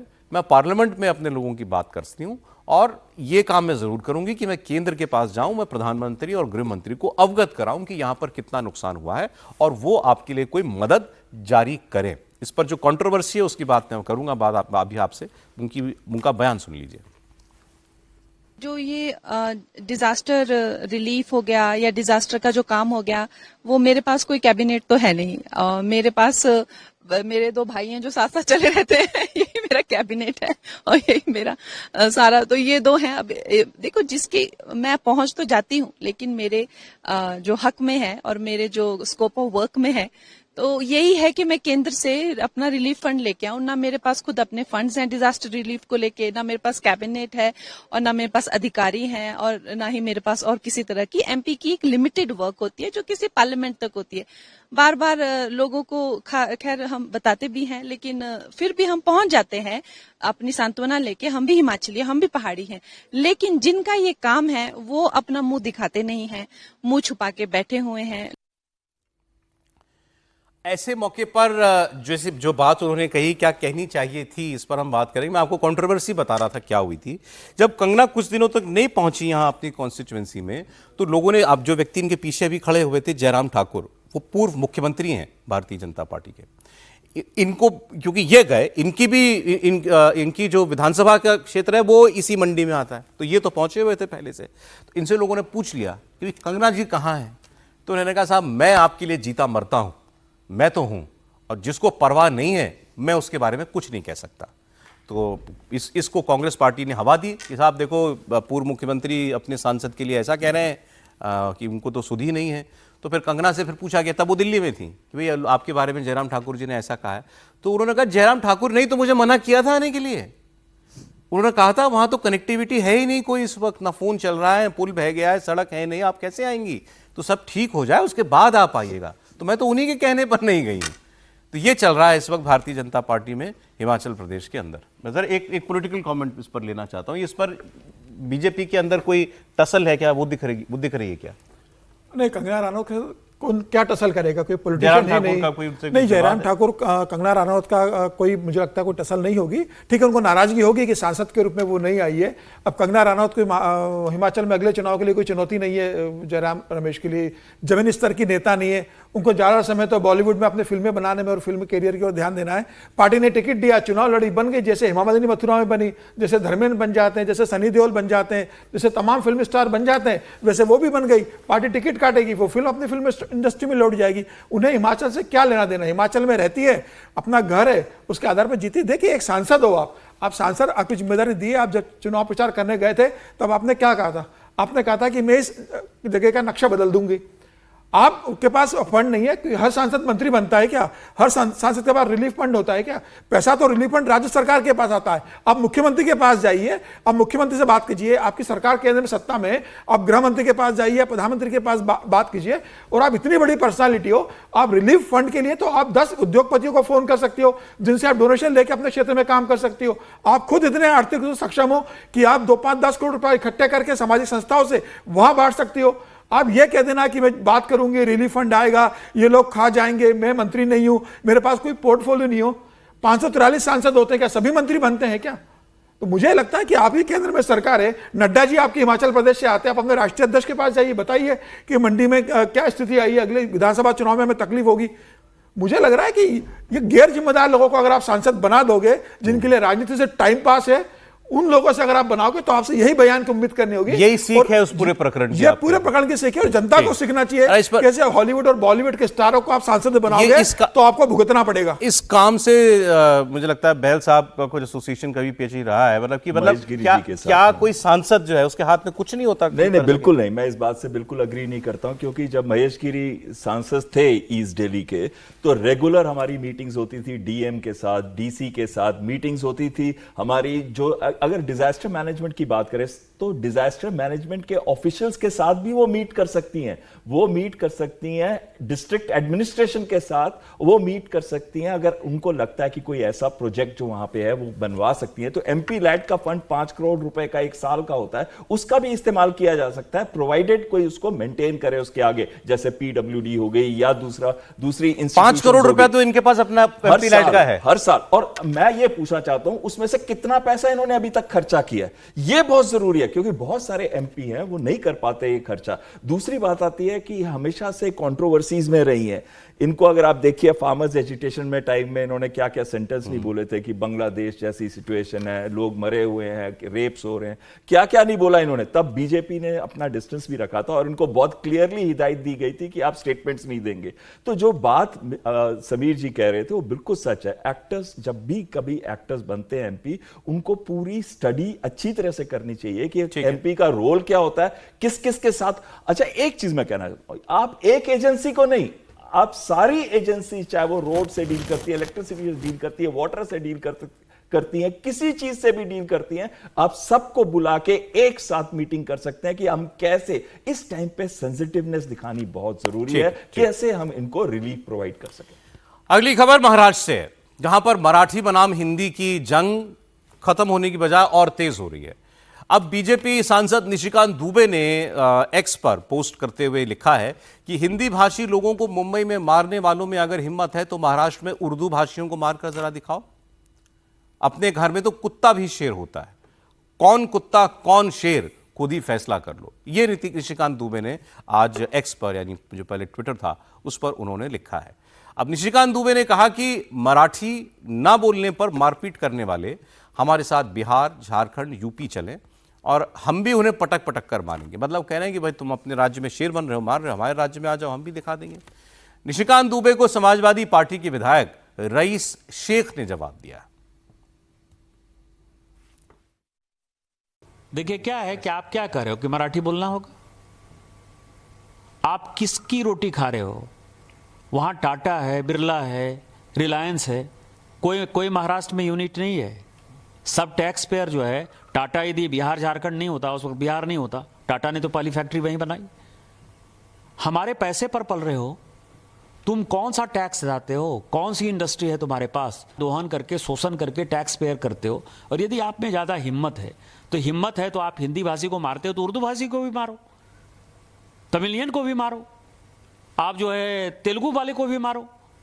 आप जो इस तरह की घटिया हरकत कर रहे हो, और मैंने हमेशा कहा है कि जब अपने घर में हो, महाराष्ट्र में हो, यदि बहुत बड़े बॉस हो तो चलो बिहार, चलो उत्तर प्रदेश, चलो तमिलनाडु, तुमको पटक पटक के मारेंगे। ये एनार्की जो है नहीं चलेगी। राज ठाकरे जो कर रहा है, इससे घटिया कोई काम नहीं हो सकता है, और हम इसका प्रतिकार करते हैं। और यदि उनमें हिम्मत है, जो मैंने आपको कहा है, यदि उनमें हिम्मत है तो बगल में जो है माहिम इलाके में चले जाएं और माहिम की दरगाह के सामने जो है किसी हिंदी भाषी और उर्दू भाषी को पीट कर दिखा दें, तो मैं मानूंगा कि वो सचमुच जो है बाला साहब ठाकरे जी के जो है वारिस हैं और बाला साहब ठाकरे जी के सिद्धांतों पर चल रहे हैं। देखिए, दुबे साहब जो है वो महाराष्ट्र की संस्कृति, महाराष्ट्र का जो व्यवहार है वो सीख ही नहीं पाए।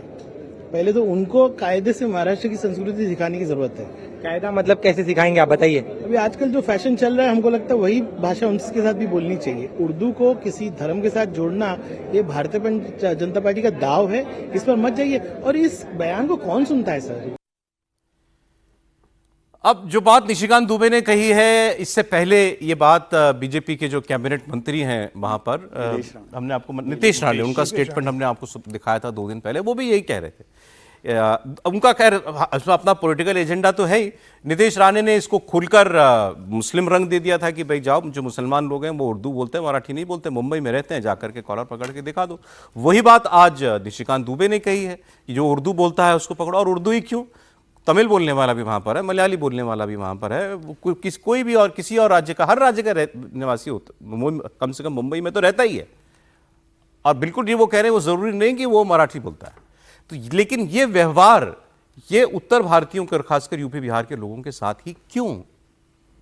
ये तो सवाल बिल्कुल सही है कि यही आपको दिखता है गरीब आदमी जो आया हुआ है ट्रेन पकड़ के, यहाँ कोई टैक्सी चला रहा है, कोई कुछ कर रहा है, कोई छोटा मोटा कारोबार कर रहा है, कोई दुकान लगा लिया, उसको पकड़ के मार दो।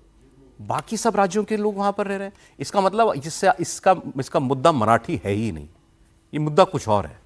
मराठी तो इसको बहाना जो है वो बनाया जा रहा है। अब जो दूसरी कंट्रोवर्सी इससे जुड़ी वो भी बता दूं, फिर एक साथ बात करेंगे। आशीष शेलार बीजेपी के बड़े नेता हैं।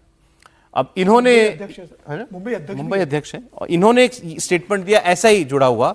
इन्होंने कहा कि पहले तो इन्होंने कहा कि पहलगाम में लोगों का धर्म पूछकर जान से मारा और यहां पर भाषा पूछ करके लोगों को मारा जा रहा है। तो इन्होंने भी तुलना पहलगाम हमले से कर दी। ये भी बड़ा अटपटा काम, खराब काम इन्होंने किया कि आप इतने बड़े आतंकवादी हमले से किसी भी चीज़ की तुलना क्यों कर रहे हैं। फिर आगे इन्होंने कहा कि मेरे कई मुसलमान दोस्त हैं, वो तो नहीं बोलते मराठी, वो भाषण भी देते हैं, कई बार तो वो दूसरी भाषा में भाषण देते हैं, मराठी में तो भाषण नहीं देते वो, लेकिन उनसे कोई नहीं पूछेगा। फिर उन्होंने राज ठाकरे को और उद्धव ठाकरे को निशाने पर लेते हुए उन्होंने कहा कि तुम्हें अपने मंच पर कौन कौन लोग चाहिए, देखो तुम्हारे मंच पर आएंगे जावेद अख्तर। जावेद अख्तर मराठी बोलते हैं, लेकिन जावेद अख्तर उद्धव ठाकरे के मंच पर चलेंगे, उनसे कभी कोई ये सवाल नहीं पूछा जाएगा। फिर संजय राउत ने इनको उत्तर दिया। बॉम्बे स्कॉटिश स्कूल में पढ़ने वाले उद्धव जी या राज ठाकरे जी देंगे क्या कि हमें बॉम्बे मंजूर नहीं, मुंबई करिए? ये तो कभी उन्होंने कहा नहीं। खुद के बच्चे वहाँ पढ़ते हैं, वहाँ पर बॉम्बे भी चलेगा, तीसरी भाषा भी चलेगी, फ्रेंच भी चलेगी, जर्मनी भी चलेगी, इंग्लिश भी चलेगी, लेकिन भारतीय भाषा नहीं चलेगी। ये कौन सा हिंदुत्व है? और इसके लिए भाजपा का कहना स्पष्ट है, महाराष्ट्र में हम मराठी के लिए कट्टर, लेकिन हिंदुस्तानी भाषा इसके हम पुरस्कर्ता है, विद्यार्थी हित के हम हितैषी है। पहलगाम में उन लोगों ने किसी का धर्म पूछकर उसको गोली मार दी, हिंदू है गोली मार दो। और यहाँ पर इन्होंने निष्पाप हिंदुओं को कौन सी भाषा में आप पढ़ते हो या बोलते हो उसके ऊपर मारपीट की। ये दोनों घटनाएं मुझे उद्विग्नता पैदा करती है। महाराष्ट्र में इस प्रकार का कोई हादसा नहीं हुआ है कि जाति पूछकर या भाषा पूछकर मारा है। कुछ लोग ये कहना चाहते हैं कि हम महाराष्ट्र की जो संस्कृति है, मराठी भाषा की संस्कृति, उसको हम नहीं मानेंगे। उसके खिलाफ लोगों का गुस्सा है। ये गुस्सा ये मंत्री को भी आना चाहिए, क्योंकि वो मराठी भाषा का खा रहे हैं। हाँ, ये मराठी भाषा के मंत्री है। महाराष्ट्र में मराठी भाषा नहीं रहेगी तो क्या पाकिस्तान में रहेगी, बांग्लादेश में रहेगी? आप मुझे बताइए। नेपाल में रहेगी? बताइए आप मुझे, कहाँ रहेगी? कि आप मोदी जी गए ब्रिक्स सम्मेलन में, कहा वहां रहेगी? ये सरासर अपमान है किसी भी भाषा का। अगर किसी राज्य में वहां के लोग अपनी भाषा की प्रतिष्ठा के लिए और रक्षा के लिए आंदोलन करते हैं किसी हमारे पूरे देश में, तो उसका तुलना ये मंत्री टेररिस्ट से करते हैं, बेलगांव के टेररिस्ट से करते हैं। मिस्टर शेलार मंत्री है, तो ये सरासर गलत है और भारतीय जनता पार्टी की मानसिकता क्या है ये दर्शाता है। तो अब ये सारी कंट्रोवर्सी चल रही है, इस पर हम लोग लगातार बात कर रहे हैं। अब एक व्यक्ति पहलगाम ले गया इस बात को, एक व्यक्ति पाकिस्तान ले गया, एक कह रहा है अपने घर में कुत्ता भी शेर होता है, हमारे आ जाओ उनको मार पीट के ठीक कर देंगे हम। त्रिपाठी जी, देखिए, जितने भी बयान आए हैं ये सब शर्मसार करने वाले हैं। ये पहलगाम की तुलना तक नहीं है। निशिकांत दुबे को क्या हो जाता है, कई बार लगता है शायद उनको लगता हो इसी दिशा में चलते चलेंगे तो शायद कुछ और मिल जाएगा, लेकिन इससे वाहियात बयान कुछ नहीं हो सकता जो उन्होंने दिया है। और एक बात बड़ी स्पष्टता से, उर्दू किसी और देश की भाषा नहीं है। उर्दू यहीं पैदा हुई है, यहीं पली बढ़ी है। जैसे दूसरी भारतीय भाषाएं हैं वैसे ही उर्दू भी है। दूसरी बात, कहने का सलीका इन नेताओं को नहीं आ रहा है। जिसकी सबसे ज्यादा कहने की जरूरत है, ये गुंडा मेंटेलिटी, मॉब मेंटेलिटी है। चूंकि आपको जो भिंडी बाजार कह रहे हैं या जो नल रोड कह रहे हैं या नल बाजार कह रहे हैं या जो दूसरी जगहों पर जहां मुस्लिम आबादी है, वहां आप जाएंगे तो मुस्लिम आबादी है वो आपको पीट देगी। उस डर से आप नहीं जा रहे। आप उसको जब हिंदू मुसलमान या हिंदी उर्दू करते हो तो दरअसल आपकी समझ की समस्या है। आशीष शेलार मंत्री हैं और वो जो कह रहे हैं, बिल्कुल मैं तो बार बार कहता हूं, बाबूराव विष्णु पराड़कर उनसे ज्यादा मराठी ये हो जाएंगे क्या राज ठाकरे और उद्धव ठाकरे? उनको तो हिंदी से कभी कोई समस्या नहीं थी, तो हिंदी के लिए ही सारा जीवन करते रहे। और बाल गंगाधर तिलक से ज्यादा हो जाएंगे क्या ये लोग मराठी? लेकिन सवाल यहां दूसरा है, सरकार किसकी है? भारतीय जनता पार्टी की। देवेंद्र फडणवीस को जो कार्रवाई करनी चाहिए वो करते हैं क्या? कर पा रहे हैं क्या? बयान दिया उन्होंने, कुछ FIR भी हो गए, लेकिन ठीक से नहीं कर पा रहे हैं। आज के समय में जब देश के किसी भी हिस्से में किसी को भाषा के नाम पर लड़ने की आवश्यकता नहीं है, उस समय में अगर आप स्टैंड नहीं ले पा रहे हैं, ठीक है, थोड़ा थोड़ा बोल रहे हैं, दबाव आया तो भारतीय जनता पार्टी के नेता बोलने लगे। कांग्रेस नहीं बोलती थी इसीलिए खत्म हो गई। और मेरा स्पष्ट मानना है कि निशिकांत दुबे या दूसरे जो लोग ये बयान देते हैं, अच्छा हम पटक के मारेंगे, अरे ये कौन सी बात हुई भाई? कोई भी अकेला जा रहा है उसको 4 लोग पटक के मार सकते हैं, इसमें कौन सी बात? बीजेपी ने इसका एक रास्ता निकाला है, मराठी से तो के खिलाफ तो बोल नहीं सकते, तो उन्होंने कहा ये हिंदुओं का मामला है। आशीष शेलार ने ये जो पहलगाम वाली बात की है वो इसीलिए की है कि भाई ये यहां पर एक हिंदू दूसरे हिंदू को मार रहा है और इसका मजा ले रहा है, देखो ये आदमी, मतलब उद्धव ठाकरे, राज ठाकरे। नहीं, लेकिन आप उसको मॉब से जोड़िए ना। आप मुस्लिम मोहल्ले की जब बात करते हैं तो सच बात है वहां नहीं बोलेंगे, लेकिन अगर कोई मुसलमान कोई अकेला होगा तो हो सकता है उससे भी बुलवा दें। आप जो करने की कोशिश कर रहे हैं उसमें इसलिए फांस रहे हैं कि आपकी ही सरकार है। देवेंद्र फडणवीस ने इतना तो कहा था कि भाई दादा गुंडागर्दी किसी की नहीं सहन करेंगे हम। नहीं, वो मराठी का सम्मान है, कहा कुछ FIR भी की है, लेकिन इसके बावजूद क्या राज ठाकरे ने जो कहा कि थप्पड़ मारो, कान के नीचे आवाज आनी चाहिए, वीडियो मत बनाओ, सब लोग छूट गए हैं, सबको चेतावनी देके पुलिस ने छोड़ दिया। कोई व्यक्ति इस मारपीट के मामले में इस वक्त उस पर केस नहीं है, थाने में बुलाए गए, पुचकारे गए और छोड़ दिए गए थे। आप उसको अरेस्ट मत बोलिए, डिटेन किए गए थे। दरअसल ये मुद्दा ही भाषा का नहीं ना, ये मॉब मेंटेलिटी का है कि अब इतना बता दो इनकी तस्वीर क्यों दिखा रहे हैं एकनाथ शिंदे की। ये कार्यक्रम में अभी इसी विवाद के बीच अमित शाह जी के साथ मंच पर थे और उन्होंने नारा लगा दिया जय गुजरात, बस इनके पीछे भी लोग पड़ गए। मतलब जय गुजरात बोलना, जय महाराष्ट्र बोलना, कुछ करना, यही तो करो कि मसला ये नहीं है भाषा का, क्योंकि भाषा से झगड़ा नहीं है उनका।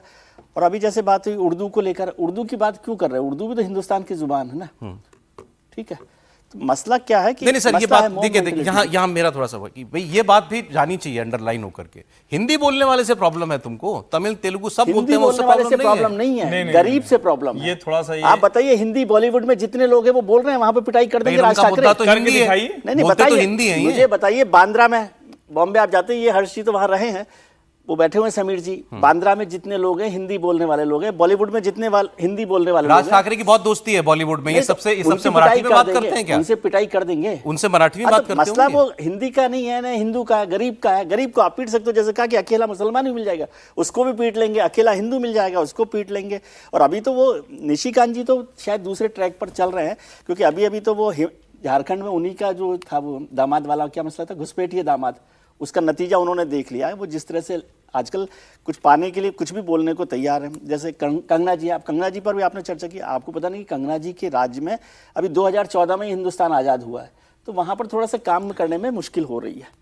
कंगना जी वाला आपका भी रह गया था? हाँ रह गया था, वो जरूरी है क्योंकि वो एमपी फंड का मसला है, पार्टी अध्यक्ष आपके साथ खड़े हैं, सरकार आपके साथ खड़ी है। आप दिल्ली में थे तो आप ये कोशिश करते कि भाई वहां पर क्या पैसा। अच्छा ठीक है, इस खबर पे जाते हुए आपने जैसे ठीक कहा, इस जिम्मेदारी तो सरकार की है ना, सरकार क्या करेगी? मंच से जब खड़ा होकर के कहा जाए कान के नीचे बजाओ लेकिन वीडियो मत बनाओ। और इसमें एक लाइन एक चीज समझ नहीं आई, मराठियों को भी मारा गया। मेरे को एक चीज समझ नहीं आती, मराठियों को भी मारा गया। आप इस बात को समझिए, किस बात? मराठी ने हिंदी बोलने वाले को बचाने के लिए उनसे झगड़ा किया, उनका प्रतिकार किया, मराठियों को मारा गया। तो इस बात को मैं इसीलिए कह रहा हूं, ये कहना कि सिर्फ हिंदी भाषी को मार रहे, मारवाड़ी को मारा गया। एक कमेंट इस पर एयर कमोडोर साहब का। जी देखिए, मिलिट्री में रहते हुए मैंने एक ही चीज सीखी है, जय हिंद बोलना।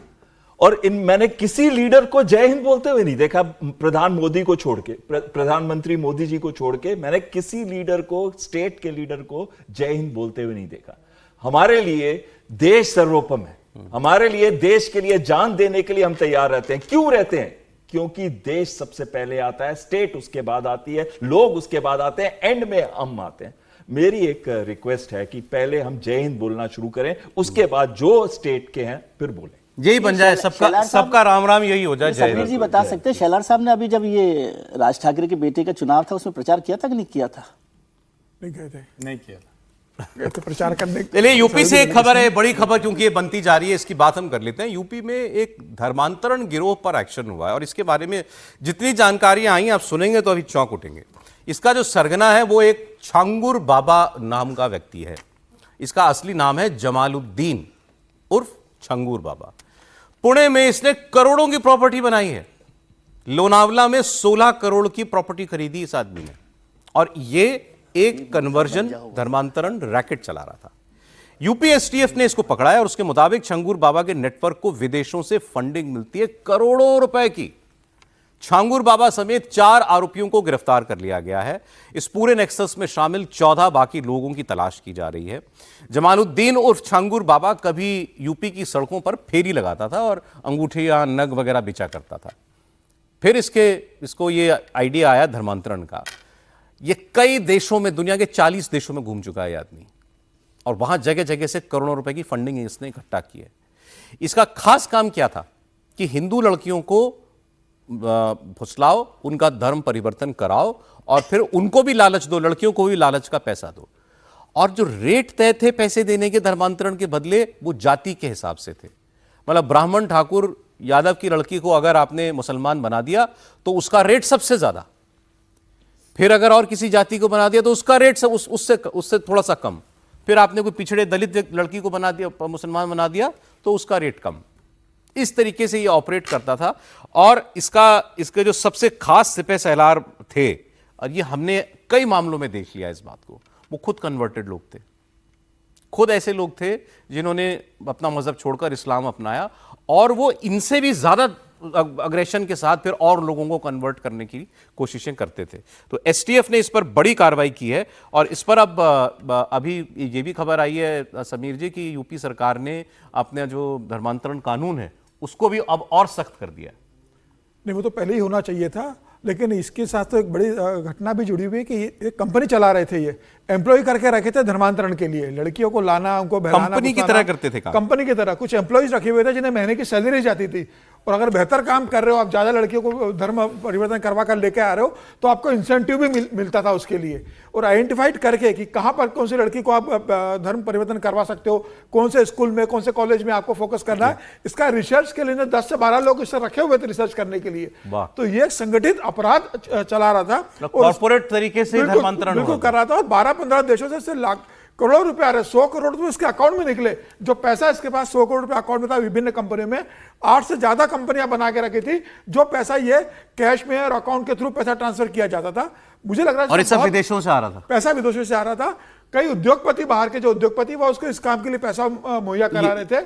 और अभी खबर ये भी आ रही है कि जो लड़कियों को विदेश में भेजने के लिए गैर कानूनी तरीके से, उसमें भी इसकी भूमिका रही है। ये देखिए, हिंदू धर्म में ब्राह्मण, सिख या क्षत्रिय लड़की को इस्लाम स्वीकार कराया तो 15 से 16 लाख रुपए दिए जाते थे।